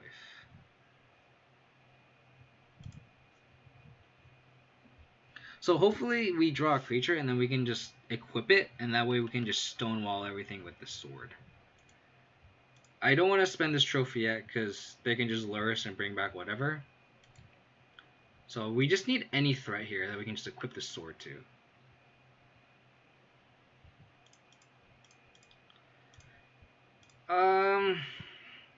This isn't the best, but I think we just have to minus, and then they'll probably sack the Soulscar Mage. Golly, we just need a threat. A threat. This Liliana's just okay. It's just a removal spell for the Soulscar Mage essentially. And then they'll attack it down with the Tarmogoyf, but take it. Thanks for the raid, Spider. Take it easy, man. I really appreciate it. Okay, cashing in on the Spell Bomb. That's good. That's good for us in a sense, because like, if we top deck a threat and they kill it, like we can technically top deck a Lurrus and bring it back. So, like right now, I don't mind losing my Liliana this Tarmogoyf. I need to deal with this Lurrus here. So, because this Liliana essentially like killed the Soulscar Mage and gained 6 life. So.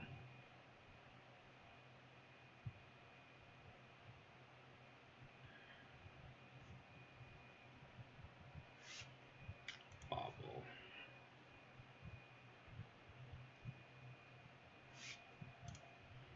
That's an interesting timing on that right now for my opponent to do it right on his turn. Or opponent's turn, sorry.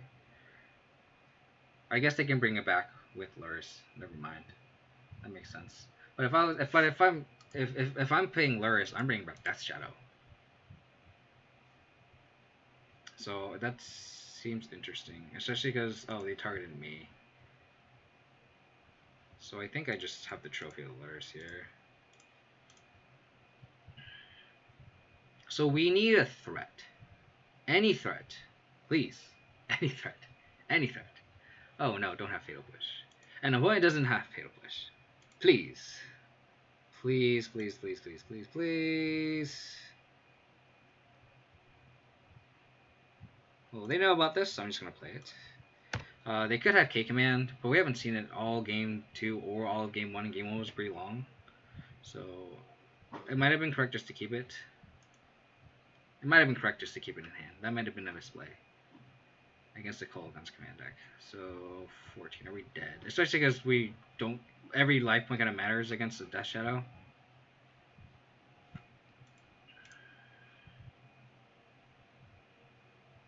So now we're kind of close to a no-outer here. Because we're going to take 14. We'll go to 4. We can't have a single chump blocker. I guess we're just playing for information at this point.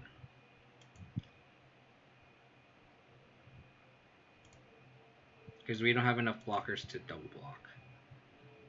And we drew a sword. I think I'm going to cut this sword.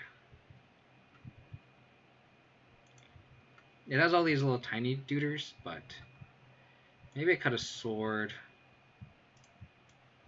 for X trigger. I could also maybe bring Ashox. Just seems so loose in like a mid-range mirror. It might be better on the play, but like by the time we play this Ashock, like they're already probably have their mana already all stabilized. And it doesn't impact the board. At least Spellbound cantrips if it's a late game draw. Like Ashock's only good when you're ahead. I can see Collective Brutality also coming in because of Lurrus, but like it doesn't kill anything else. I think I like the 3 Spell Bomb though. Purge is kind of loose, but I think we just need more removal that can kill Lurrus or Death Shadow. Death Shadow is a really annoying card. I could also see Plague Man's coming in. I just don't like it because like they just have we saw TBR, so they can just like totally just go over us. They were on the draw game too, which is really interesting. We'll keep this hand. We're gonna do a little bubble fetch plan here, and we're gonna do it on our opponent's upkeep, just in case they have discard spells. So let's do that, and we can do our little bobble trick. Probably do it. I'll probably target myself. I don't think I want information on my opponent. I kind of want to see what I need to draw, so I'll do it on my opponent's end step. So like if they take a threat, I kind of want to draw a threat. If they just don't do anything, then that's a little harder. But if they play a discard spell and take my Stoneforge Mystic, okay. So now I just want.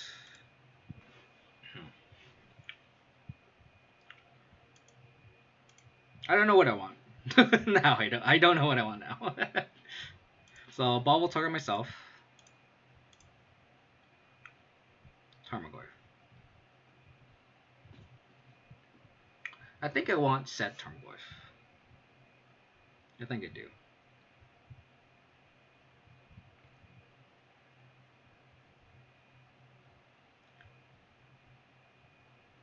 I think I do.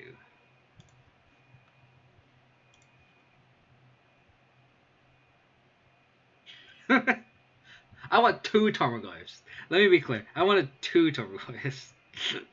I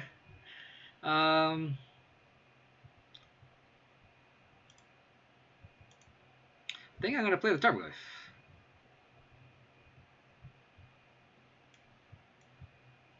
It kind of stonewalls this Swift Spear pretty well, and I want to save like Purge and Trophy for like actual creatures I care about.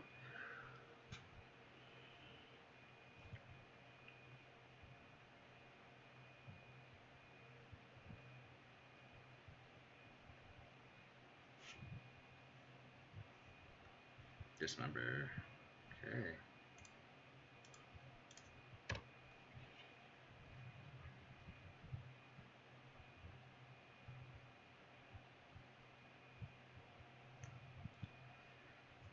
So they're just going wide, which sucks. Spell Bomb.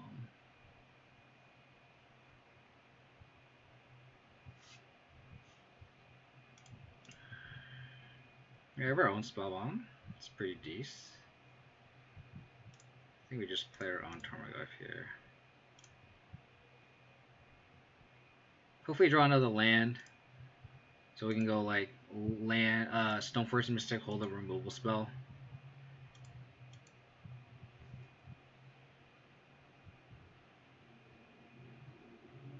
Luckily, this isn't a Soulscar Mage. Soulscar Mage would be pretty annoying.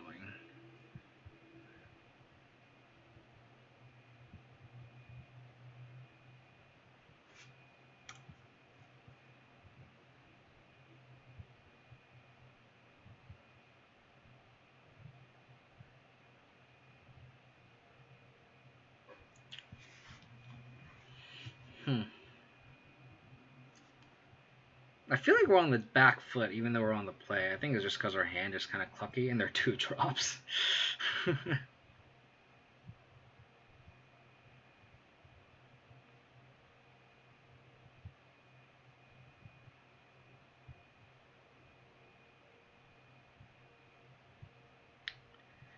They fetch shocked, went to 9.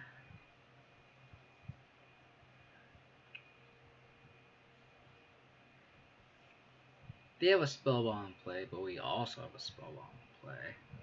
So they're digging. Okay, I wonder why they fetch shocked first. Okay, that kind of... Okay. Our Goyfs are still big. Our ghosts are getting smaller. Our ghosts are definitely getting smaller. Now they could die to bolt. This is scary. Our Tarmogoyf has officially died to a lightning bolt. That's embarrassing.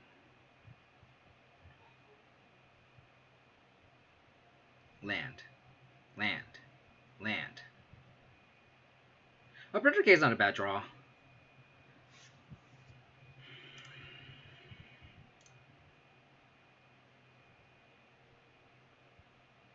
I think the Swiss Spheres dealt enough damage. I think we kind of need to play a little defense and decay it.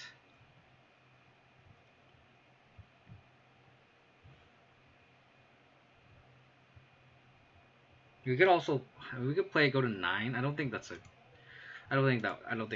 I think we need to stabilize. The Swiss Spheres has dealt a lot of damage to us, which is unfortunate. These Tarmogoyfs have not done a good job of buffering my life total here.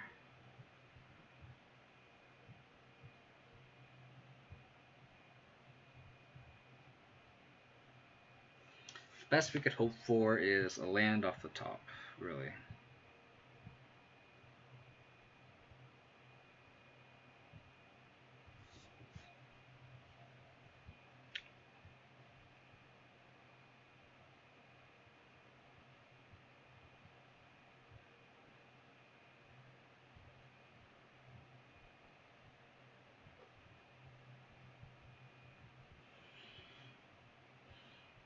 They played that last turn really well, being able to bolt the Tarmogoyf. Maybe it was correct to play a Stoneforge Mystic.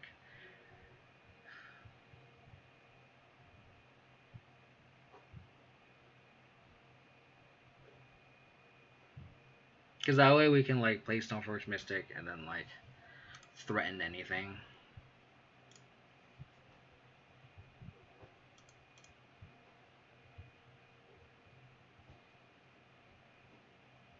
I think I take the 1. It's just more efficient just play Death if they're gonna play Death Shadow.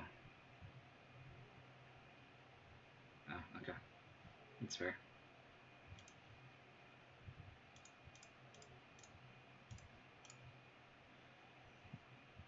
Maybe it's incorrect to do this, but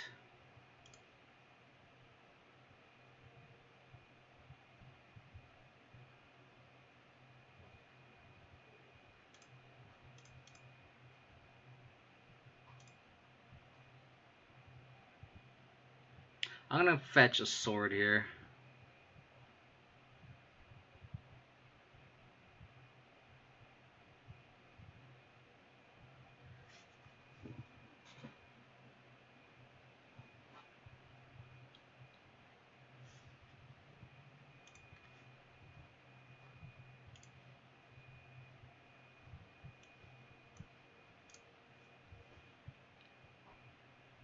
Trying to figure out if I want value from this spell bomb.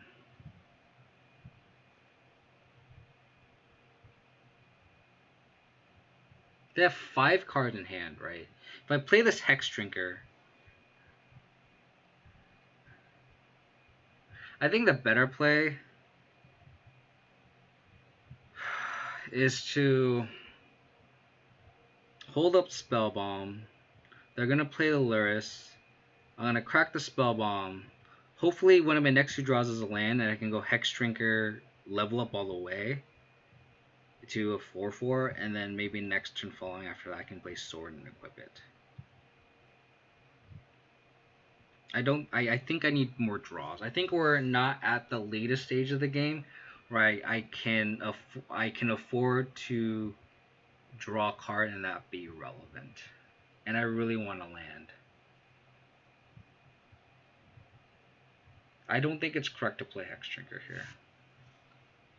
I could, so like if they have no removal in hand, this Hex Drinker wins, almost certainly wins the game. But I think that window of them Not having a removal spell is just so low. Like, I don't think that's likely at all. They have 5 um, cards on hand. But that information is kind of hard because they did spend every turn just killing all the things. So it's not like a threat stuck and they gave us any information on having a threat like stay around. So it's hard to say if they do have a removal spell or not. And if they do have a removal spell, I'd rather have them kill the Stoneforge Mystic this turn, and the next turn power up Hex Drinker. And I think that's the line I want to take.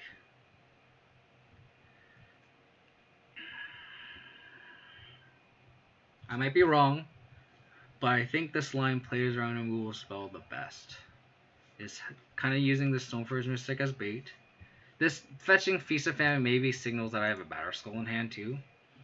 So maybe that's like a mixed signal. They don't play removal spell on the Stoneforge Mystic. So maybe they're saving it for a Batter Skull. Like the actual... No, even then, they would just push the Stoneforge Mystic. I mean, if they have a Fatal Push, they would 100% would have pushed the Stoneforge Mystic there. They could also just have a Seal Fire. Okay.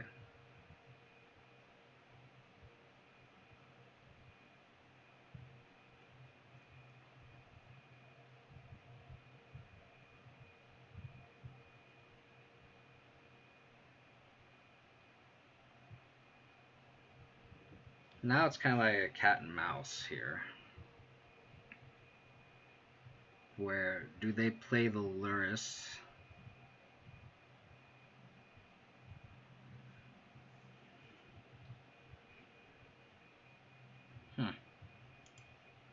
So I think they play a Lurrus into my known Spellbomb.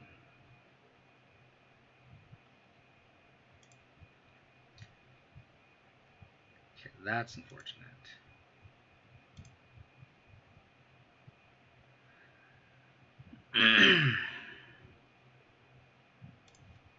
I think we cash in the Spellbomb now.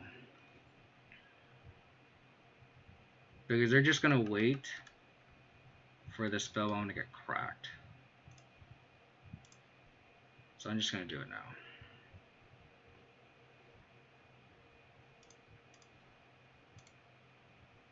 Because they're going to have access to a Seal of Fire anyway for that Lurrus. So that's fine. We really needed a land. That was really good.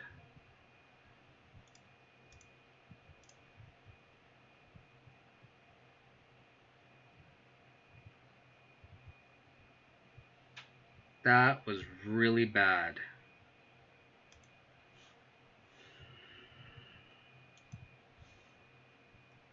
Man, that sucks.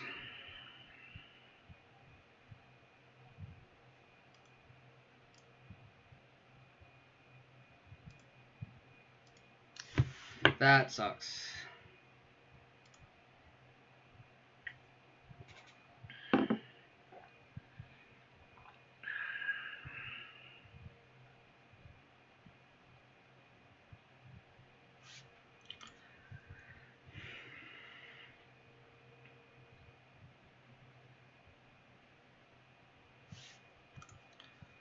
Oh man, we really need a land. We just not having a 4th land to Lurrus plus bring a Spellbomb back even is just so bad for us.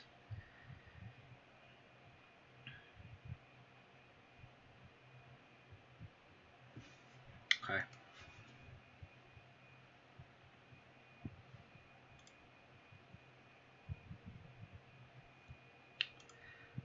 Golly.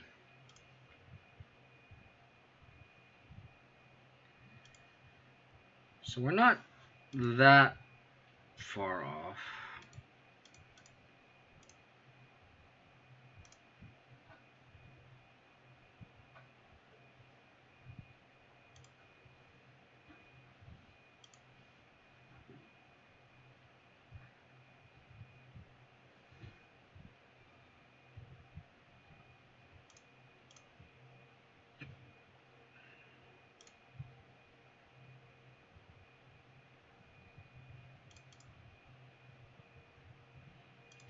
as well just play the sword.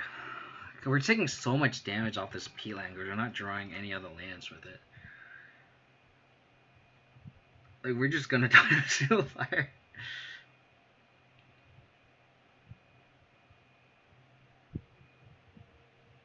Man, that Veil of Summer hurts so bad.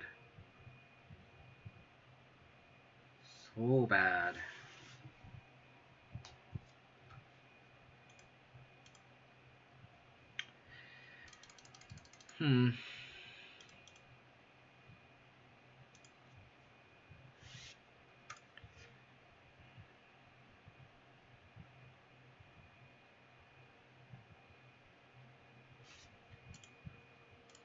But it's also drawing a lot of cards here.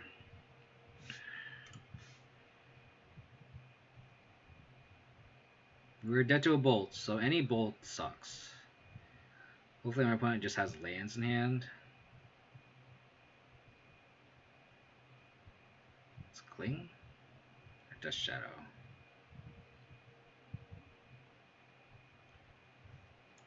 That's fine.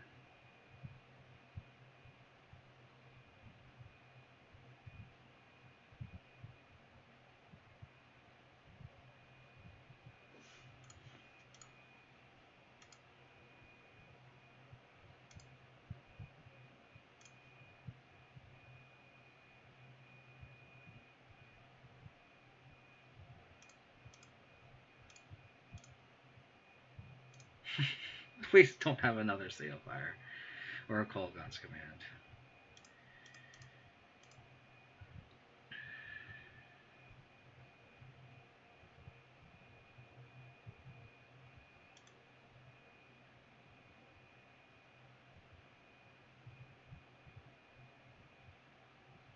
We have lethal on board. It's not the kind of lethal we want, though. I guess we only have magical left, so whatever.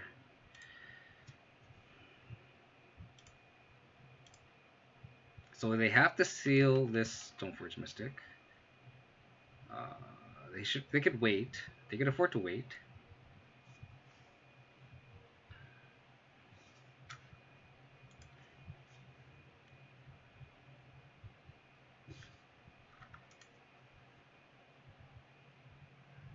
Wow.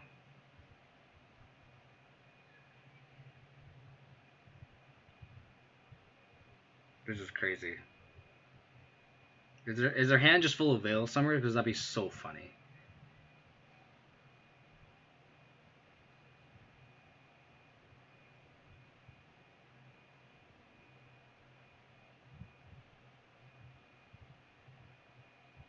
If they have Bolt, we're dead already. They call it, like, we're dead to any burn spell, essentially.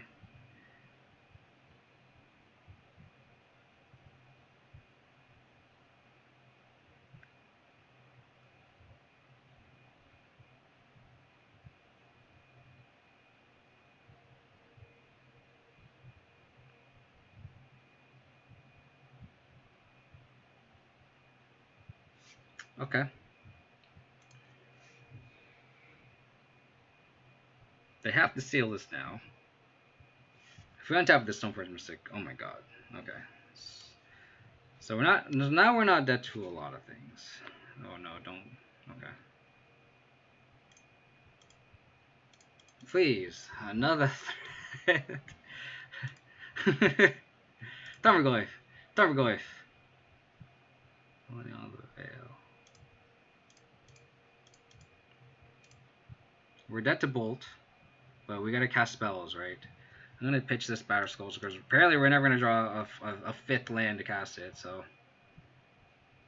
Which sucks because now every Stoneforge Mystic off the top is pretty much dead.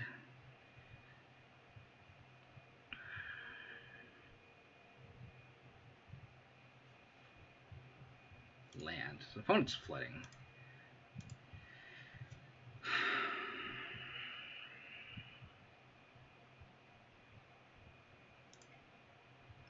We saw one Bolt. They also could just have a hasty creature too. So like a Monastery Sorcerer would be very good. Ooh, okay. Now we're talking. Now we have a land. Now we have a land.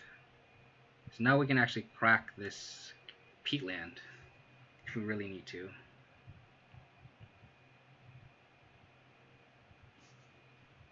Okay. Do they have a Veil of Summer in hand?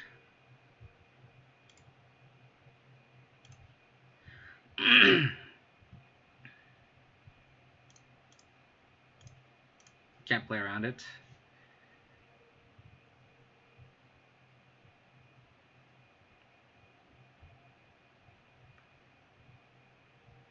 Don't have Veil of Summer in hand.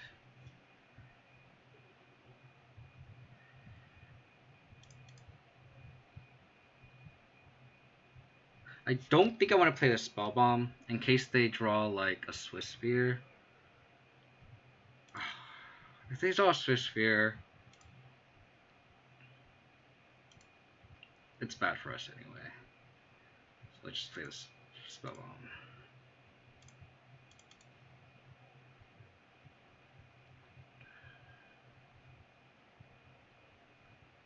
Oh my gosh. Wow.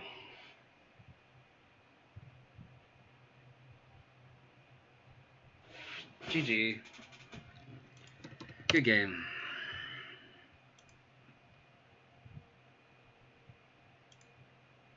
Wow, that was an insane game. I want to know what my top card is. I should have cracked this in response. Mud always does this to me. Man.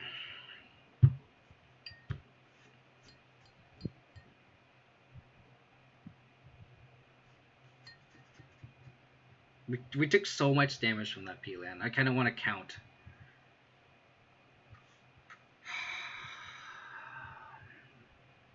How did I play that wrong? I think I needed a double spell with Hextrigger with Stoneforge Mystic. That Veil of Summer hurt a lot too. That reach though. Man.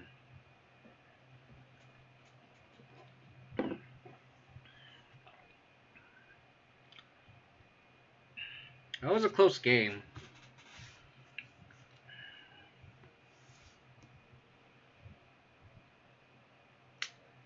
That was unfortunate.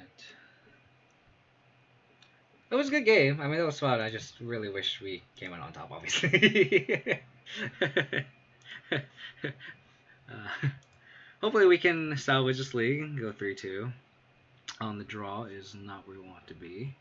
I think I played against this Andy Soto guy. Pretty sure I played against him before. The name rings a bell. Hope everyone is staying safe. Hope everyone enjoyed Spider Space's stream from whoever is still here. I welcome everyone to my channel. I know, for those who don't know, me and Spider was on the same team on the Modern Streamers League. And this has a lot of Lurrus in it. I'm going to keep this hand. So that's how we met each other. And fortunately, we lost in the first season. We were on Team Ice. And then the second season, it was not a team. It was individual. And we got paired. And he destroyed me. So,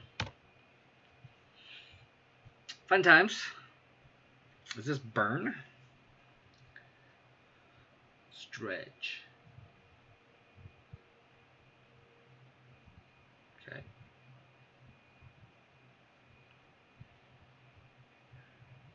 We would like land. Scavenging. I think it's the same thing. I ball myself. We draw the Fatal Push. This is what I'm talking about. So the reason why I ball with myself is I want to see if I want to... I guess it wouldn't have mattered.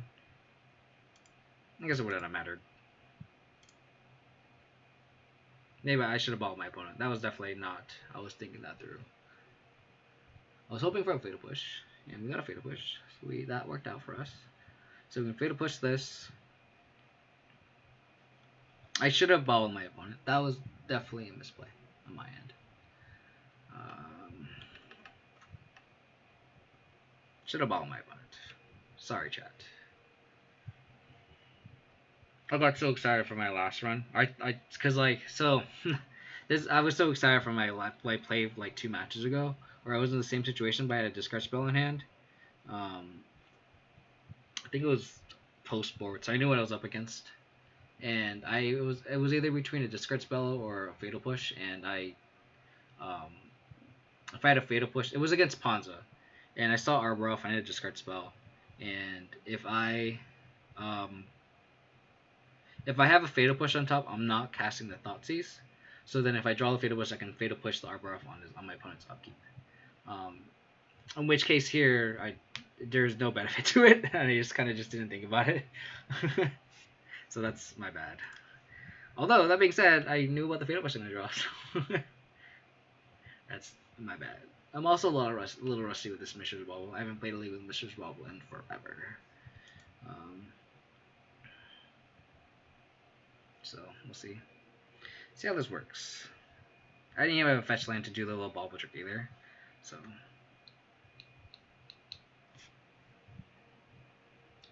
we just need lands. So worst case scenario, we could just play these Lurruses and gain 3 life on the chump block. So it's like mono red.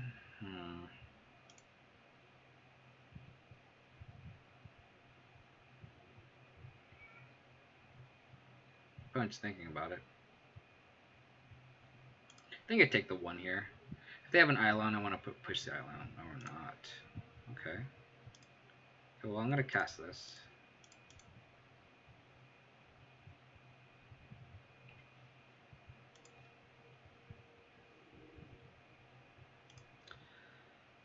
Liliana of the Veil. I'm gonna play the Scavenging Ooze first because I want this Stoneforge Mystic to stick, I think.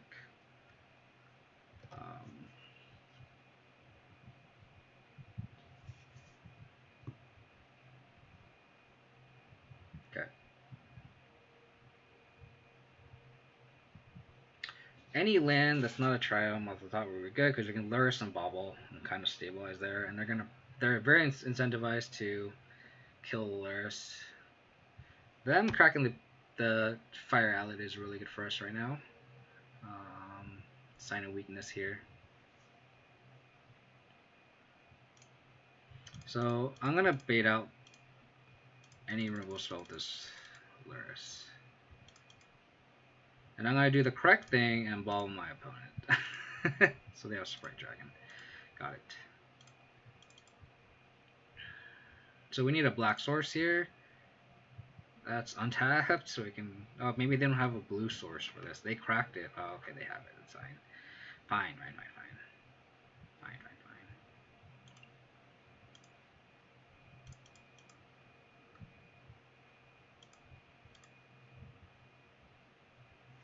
They better kill my Lurrus.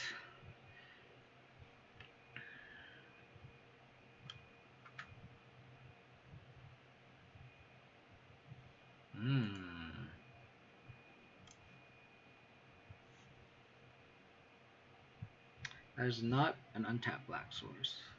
So I'm gonna play this Bauble.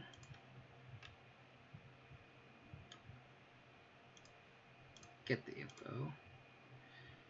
Stormwing Entity.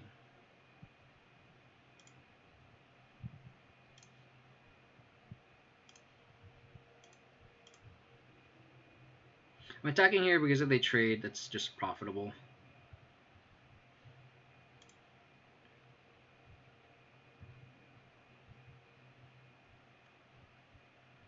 Wow.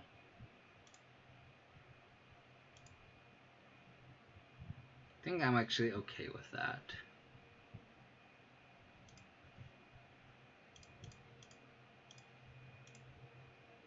Because we really need removal here. And we're just going to play another Bauble.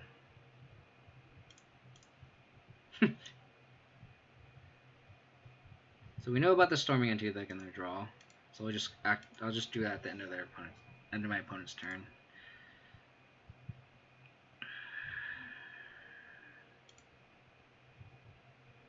Batterskull.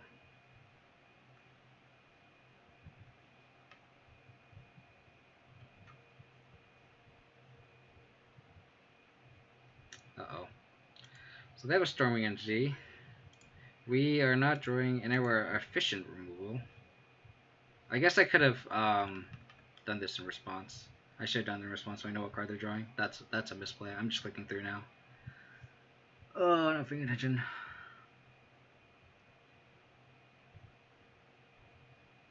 Because now they can play this. They have...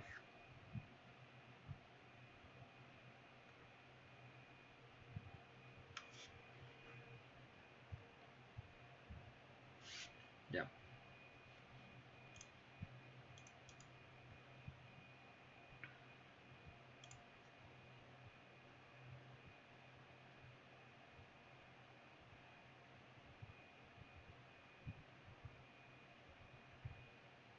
Top.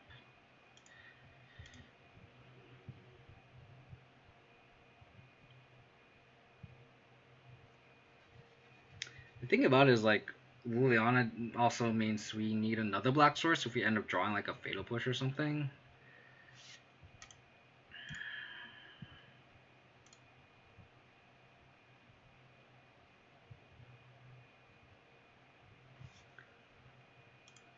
So I'm going to bobble now.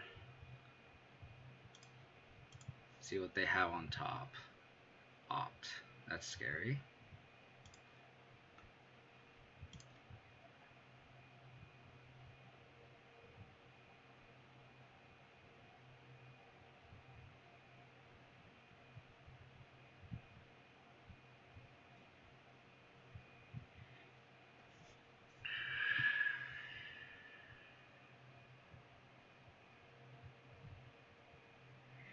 I think here I bobble myself and see if it's like a removal spell on the top, and if it is, then I think I want to... I can do the fetch trick here.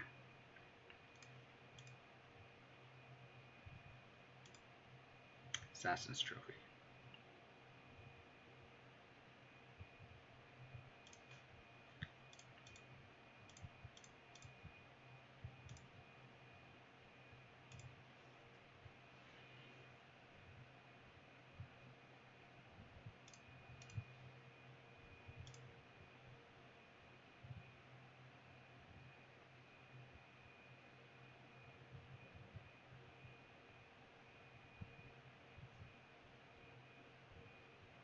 So that way we draw the Assassin's Trophy on our opponent's upkeep. We can cast Assassin's Trophy.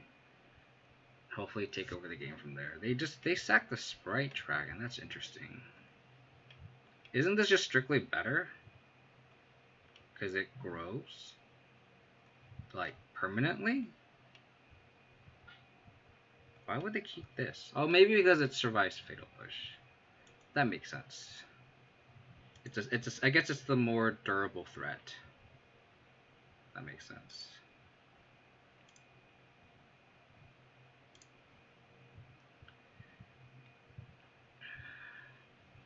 So I think I'm okay with them drawing Opt.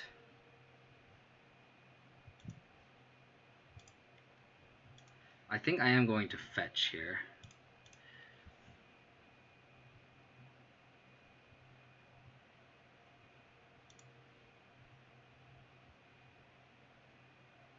Do I want to trophy this now?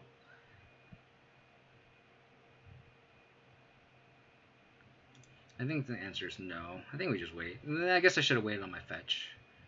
But that's fine.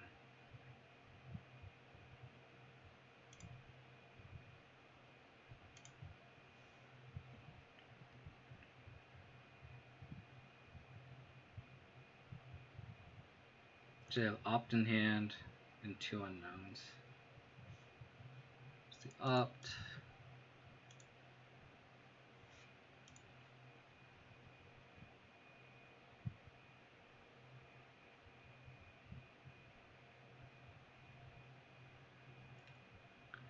The 3 Lurrus hand ended up being pretty decent. This is fine. Soulscar Mage is fine. They bottomed with the opt, by the way. My sequencing has not been great. I should have held the fetch. That kind of gave some information away.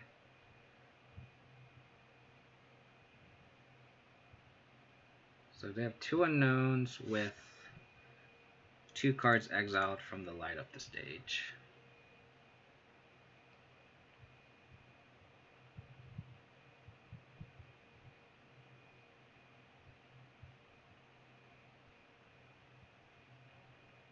If I untap with this Liliana, I don't know exactly what I'm going to discard if I end up surviving.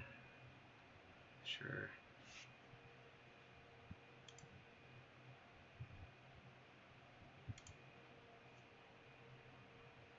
Love it, it's a good one.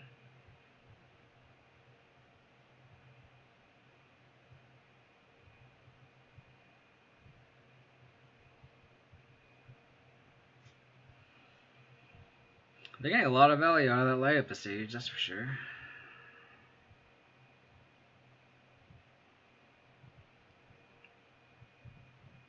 The crappy thing about it is they got to spectacle the light up the stage.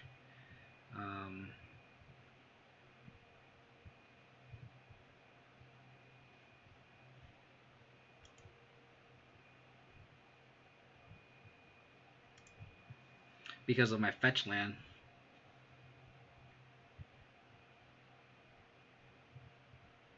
Lucky for you, unfortunate for you, I have another one.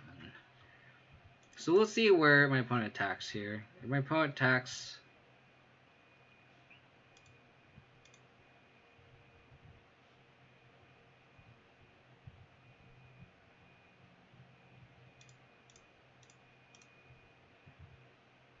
So they'll play the Soulscar Mage. Excuse me.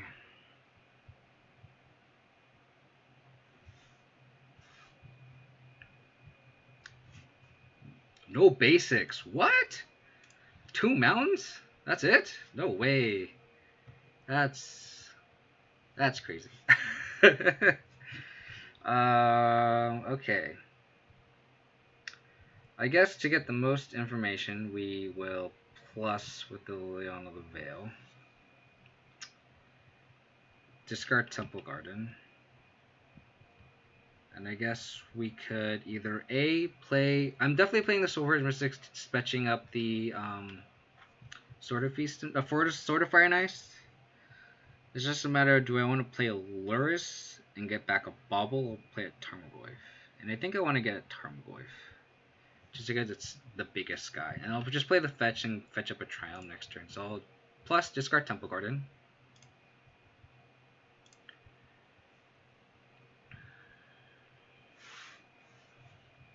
Got it. So we'll just play Tarmogoyf. Play Stoneforge Mystic.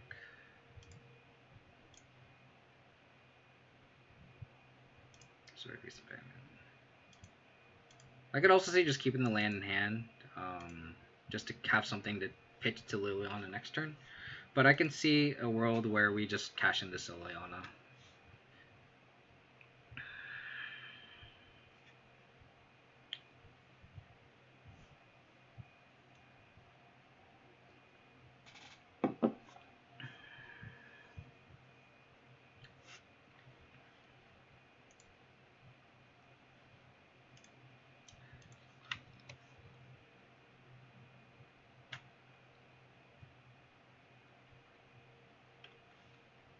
Sweet. They didn't want to bother playing at the Soulscar Mage, I guess. I guess they're just gonna die. And I guess they can't be Barrow Skull plus Sword of Fire and Ice. Sweet, sweet, sweet, sweet, sweet. Alrighty.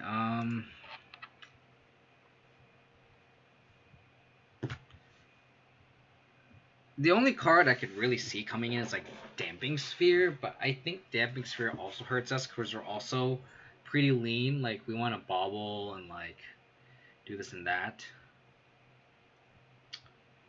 I think I'm just gonna bring in the Brutalities here, because it kills a lot of the smaller duders. I think I want to keep in the Thoughtseizes just because the discard is really good. Probably just borrow out the Hexstringers just because of Lava Dart. I would just go like this. I can maybe see Celestial Birds coming in, but like if we don't see a storming, if they have a storming entity, like this kind of is awkward. I can also see like Sword Fuse if I'm coming out. Doesn't protect anything. So maybe go like that and bring a Purge in. Maybe we can like trim on Thoughtseizes too, but maybe they're better on the play on the draw. Because we want to take away their storming entities. Like we want to be able to discard them. They also do run Blood Moons, so we have to watch out for that too. Maybe we can just start like this.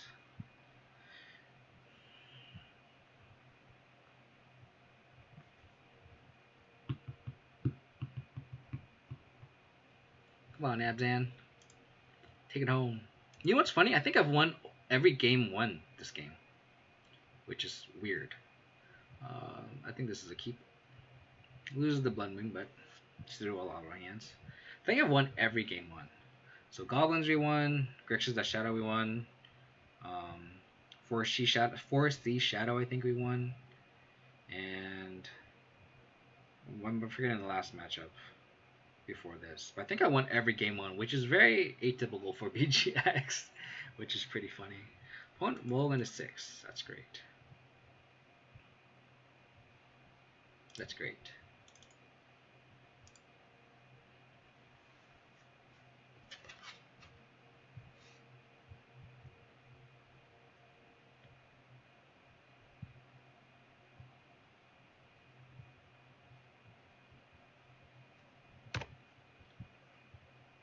It's weird if they do run Blood Moon and they have like red fetches. That's kind of suspect. Maybe they don't run Blood Moon.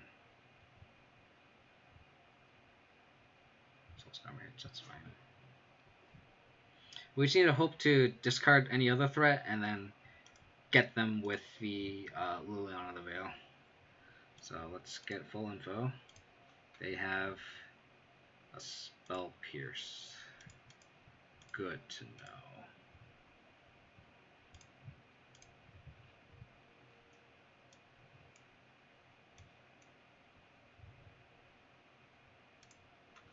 Their hand is ass.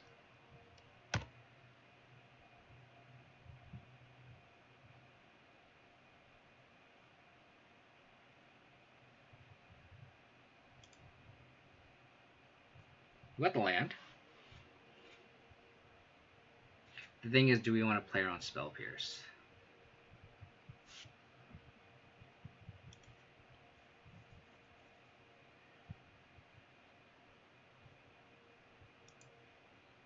Wow, that's aggressive.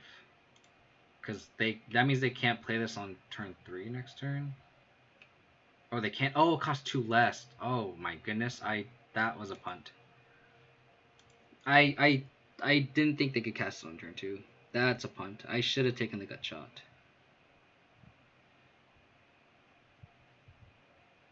Yeah, because now it's thought these is nothing. Oh, that's not good. I misplayed there. For sure.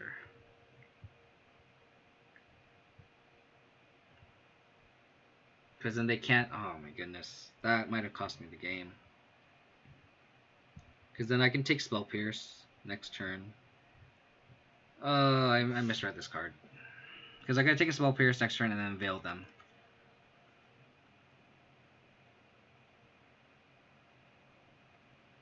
Oh, that's so bad for us. It's not all bad though. We go to 17. They could just top deck dead. We need to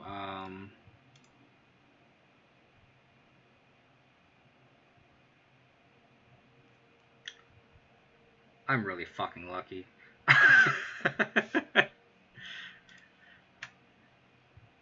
So we just hope they don't have a creature. So we go to 13.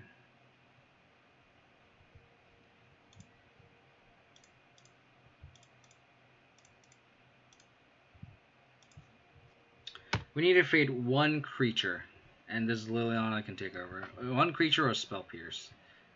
And we can take over.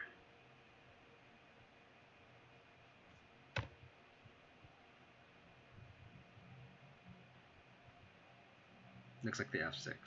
So hopefully this is a sign that they don't have a creature or a counter spell. They drew the spell pierce. So now when you draw a trophy, it's another removal spell. Man, that was a good draw.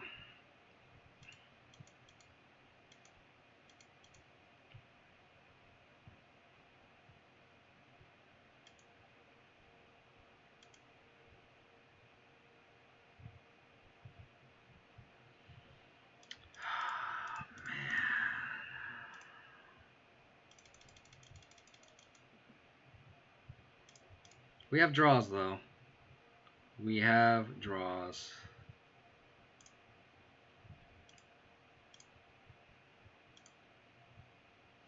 I guess I should do this on my turn. I guess I should see, because if they have bolt, I don't want to do this. And then if I actually draw a removal spell, then it's like it's fine.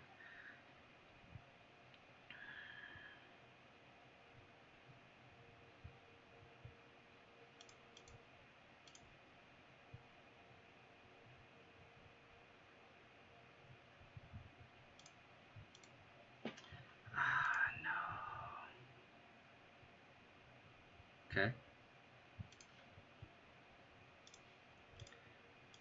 What do we have here? Trophy.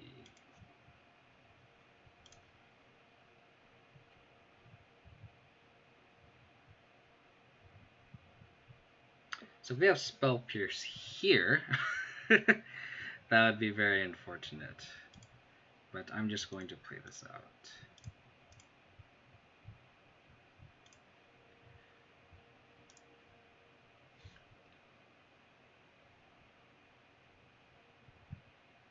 Whew. I guess I should have just attacked first. I should have just attacked first. It's not like it's going to block.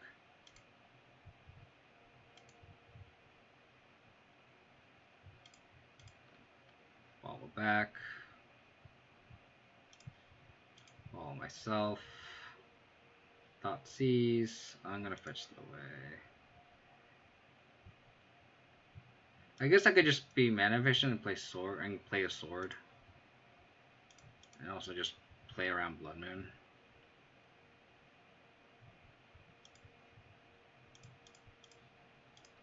Let's do that.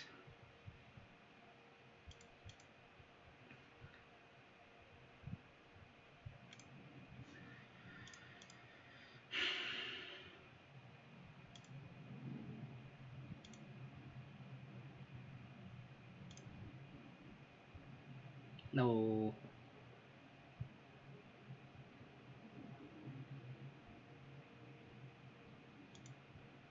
Okay.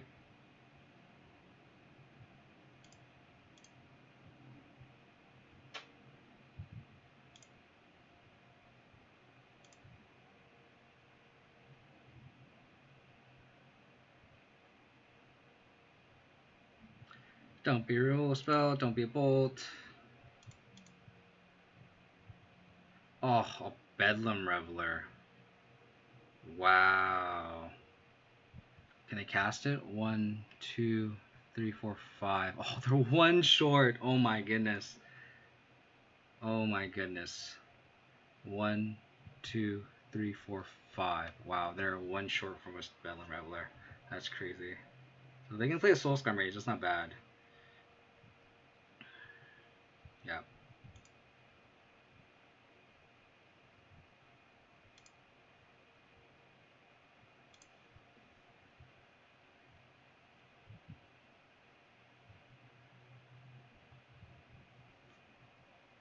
Tarmogoyf's a good draw.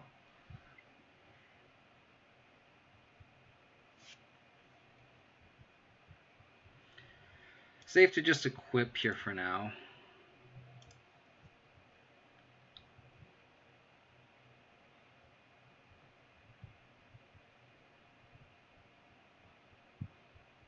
And then attack.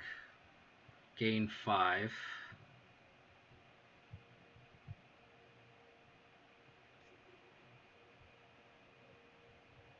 Because we're going to draw the card anyway, so there's no point in bobbling ourselves now. So it might be better just to bobble our opponent just to see what they're going to have. So we should have done that first. We're having some bad sequencing, so that land is okay. So let's go to combat.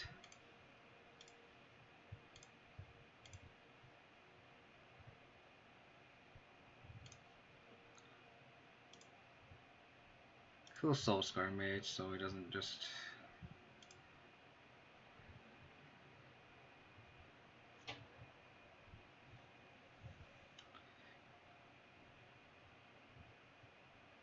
I don't know if there's a way that can give their guy haste. I don't think it's worth giving my Tarmogoyf Pro Red.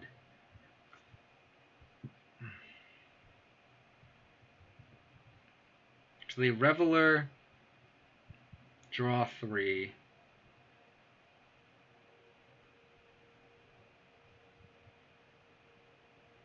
I don't know that there's a way to have the other dude's haste.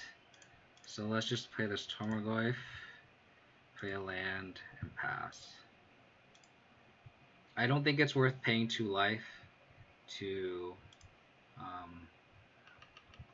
just put this sword on a Tarmogoyf. I might be wrong, but I don't want Bedlam Reveler to discard a hand and draw 3 bolts. I guess if they draw 3 bolts, we're dead anyway. But I guess it's a bolt and 2 lava darts, I guess. That would kill us, so I'd rather just not give them that out. Like, this Bedlam Reveler needs to be insane. Doesn't have haste, so all we have to worry about is this Monastery Sorcerer, so they have to somehow get 9 points of direct damage or be a way to kill this Tarmogoyf. Or bounce Tarmogoyf and still have mana to, or prowess enough to grow the Swiss Sphere.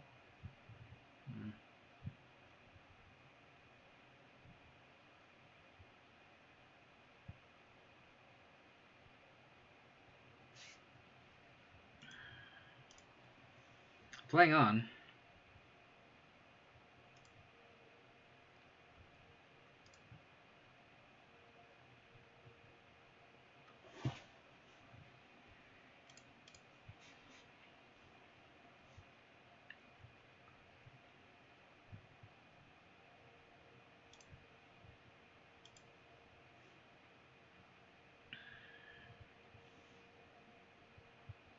So they could have like a smash to smithereens here. In which case, I think I just send in everything because it's lethal, and then they're forced to block one way. So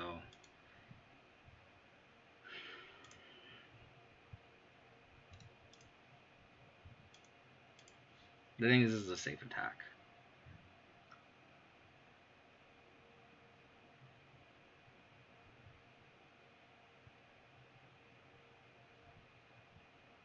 Which is fine. With the backup Lurrus, it's fine. But they still need a trade here.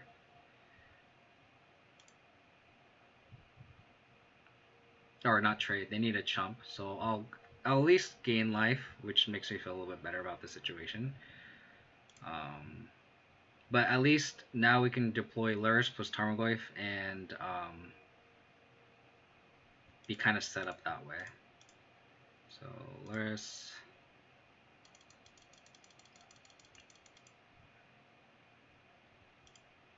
Casts Bobble. I'm gonna place Tarmogoyf.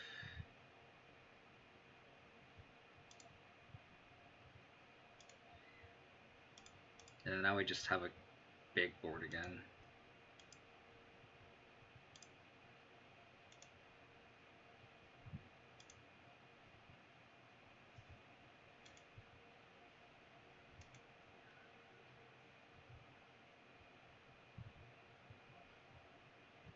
These ghosts are huge.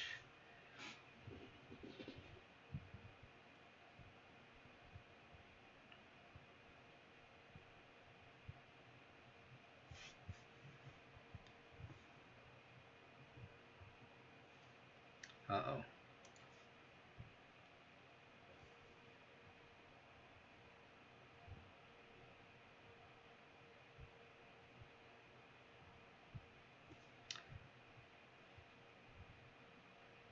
I'm gonna see what they draw. Oh, got shot. Okay. They could bottom.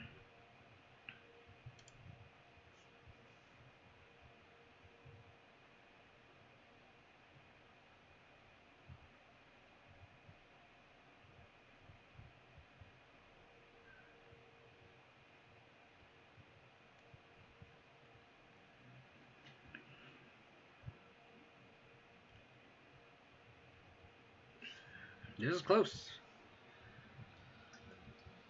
I think we're slightly ahead with this Lurrus. I think they need a bot on this gut shot. Yeah.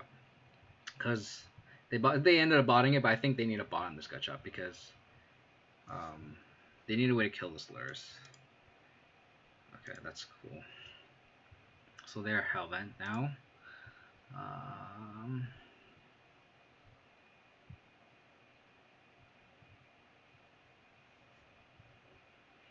We actually still need to draw some sort of action here. We can attack. They're forced to trade. I don't know what they would trade. Maybe they might trade the Sprite Dragon and the Bedlam Reveler. Not trade Chump. They're actually in a pretty bad position. So that means we get to untap with Lurrus, draw 2 cards, swing of 2 Goys. They lose 2 creatures. That being said, we aren't exactly out of the woods either. Bottom 2 is very good for us.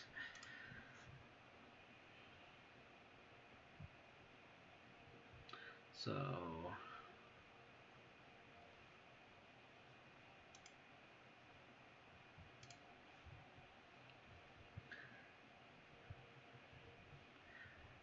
any removal spell, and we are kind of in the clear. We have 2 draws.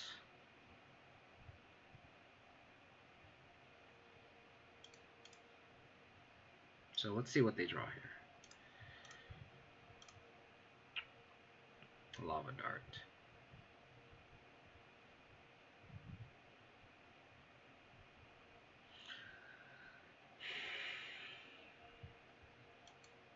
I think we just send 2 Tormagos in. Make them expel a Lava Dart on our Lurrus. Can't kill us from that point of view, knock on wood, unless they like go off with this Fire Islet.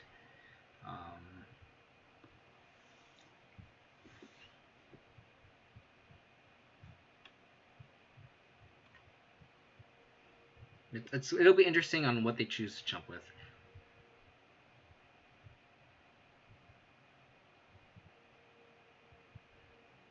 Yeah, that seems fair because like this is the card that stonewalls Lurrus the most.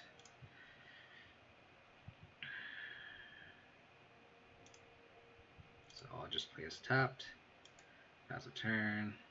I'm gonna have a stop on their upkeep. See if I draw a trophy or something.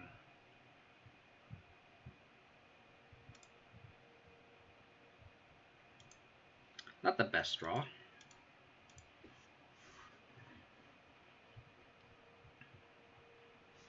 So they have Lava Dart X.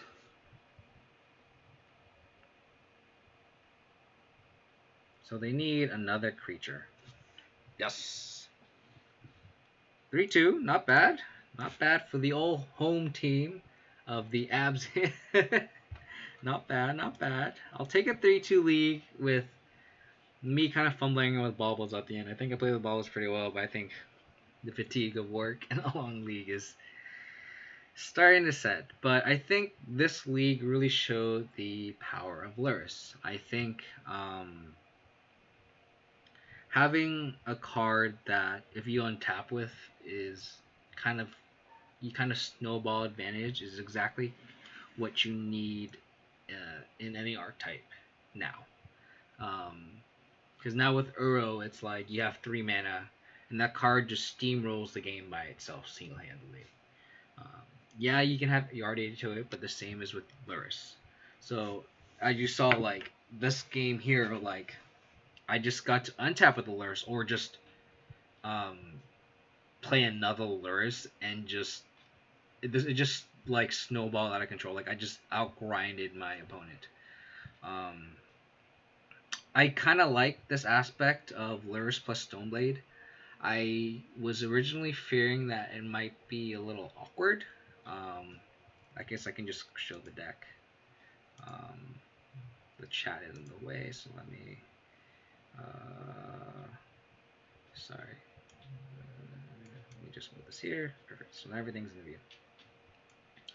So when I originally came up with this deck concept, I wanted to mix Stoneforge Mystic with Lurrus. And I tried, I mentioned this at the beginning of the stream, where I tried BG Rock with Lurrus before the Astrolabe ban, and I really liked it. But I'm kind of forcing Abzan as kind of like my project here. I'm the Abzan guy. So I really tried to make the white splash very, very minimal. So what that means is I'm literally the only white spell in the deck is Stoneforge Mystic. So if I get Blood Moon, it's fine. It sucks that I can't cast Stoneforge Mystic, but I can kind of function if I have 2 swamps in a forest, right? I can cast Liliana, I can cast Tarmogoyf. So like if I get Blood Moon, I can fetch forest. Hopefully Tarmogoyf is good enough. Hopefully Scavenging is good enough. Hopefully X-Trigger is good enough. If I have a swamp and a forest, then I can try to kill it with Trophy. If I double swamp, I can Liliana. Stuff like that. I tried to make it so I'm not so widespread, black, green, white. I wanted black, green with a splash of white. The deck also kind of folds the yard hate. I feel like getting Relic kind of sucked. Getting Rest in Peace kind of sucks. That being said, I think that's why the Stoneforge Mystic is good in this package, because that way we can equip these Tarmogoyfs that might be O1s with the Sword of Fire and Ice or Sword of Feast and Famine. Usually when you play Jund or Abzan or Rock, if there's a Rest in Peace in play, Tarmogoyf is just like a dead card, right? At least with these equipments, it doesn't discriminate on what creature it is. As long as it has 1 toughness, you can just put it on and you can swing, right? So basic concept. I think the deck performed well. I might have punted a couple times here, but I don't think that would have. I might have misplayed a couple times. Definitely towards the end of the league, I definitely misplayed a little bit with the bobble. Didn't think it through. Not taking the gut shot instead of the opt was definitely the misplay there. Against that blue-red prowess deck, but I think if we're targeting blue-red prowess, I think this deck is well positioned against it, if that is the premier deck. I know a lot of people are hyping it up. I know blue-red prowess is kind of the talk of the town, I guess, for right now. You know how like goblins is a thing. Oh yeah, I'm gonna play goblins. Blue-red prowess is kind of the next thing. I think it has a good Ponza matchup, since you can easily out play around Bolt, and you can easily not lose the Blood Moon, right? So I think that deck is well positioned right now. I think it might be fast enough against Tron, right? I don't know how it is against Control. Maybe Control might be well positioned if you want to beat that deck. But I think this deck is also well positioned against that deck as well. You have all the removal that isn't Bolt, so you can kill those prowess creatures. It doesn't care what toughness it is, it kills it. You have Liliana. I think Liliana is really good in the matchup. You have discard to take away threats because they're pretty threat light. It's like that deck was different than Sprite Dragon, which is the first time I've seen it. And they have to deal with Battle Skull. Battle Skull is the big deal. It just swings life into your favor. For an 8-point life swing is huge. In terms of changing the deck, I think I'm gonna keep the main the same. I don't know what else I can really do with it. I like the Hex Drinkers. I like bringing the Lurrus. I think having just a 1-drop that can come back efficiently. As you saw, like we were stuck on 3 lands. If we had a 4th land, we can bring back Hex Drinker to bring gas, right? Cyber-wise, I don't know. I definitely hedge against big mana. But obviously that was not what I played against tonight, which is good because that match is bad. I can also try to find a way to beat Gruul. I think I need the main control concern I have is how we beat Gruul. I think I might have to go back to the drawing board. I don't know if there is a way to be Gruul. I don't know. I think maybe we just gonna get lucky, discard Tarmogoyf, make it bigger than Bolt, and just get lucky. We stole a game against them, but I don't think we can steal a match. I think this matchup's too hard. But I appreciate everyone for tuning in. I thank Spiderspace for the raid. If you guys want to follow the channel, support me, you guys can follow me on Twitch, twitch.tv/KODiamonds. You guys can follow me on Twitter, twitter.com/KODiamonds22. That's where you'll get more up-to-date posts on when I stream, because my streaming schedule is a little inconsistent. So I normally hit BGX or Gruul, but I think I'm going to try to work this deck out. I think this deck has legs. I think I just need to find a way to fix the Gruul matchup, and I might be able to have success with this deck. Because the Lurrus Stoneforge package feels really good. Other than that, let's go find someone to raid. Appreciate everyone for hanging out with me, as always. It's always fun playing Magic and hanging out and bouncing off ideas. Let's see. Who is streaming? Someone's streaming BGX. Insta raid there. Insta raid. There's a lot of arena. I'm going to send you guys to... at minimum, Magic Online. At minimum. Try to support a guy who is not too many viewers. If anyone in the chat has anyone they want to recommend, I can just throw them that way. I don't want to go to someone who has a lot of viewers. I know Spiderspace supports me. Appreciate him. I know my following is not that as high, so I appreciate him supporting lesser known streamers. So I'm gonna pay it forward. This guy's playing Gruul. That's my deck. So my competitive deck. I've trophied plenty of times with this deck, so I'm going to rate this guy. Appreciate everyone for tuning in, and hope to see you guys next time. Probably stream this weekend with Abzan. So follow me on Twitter for up-to-date streams. Appreciate it, guys. Bye.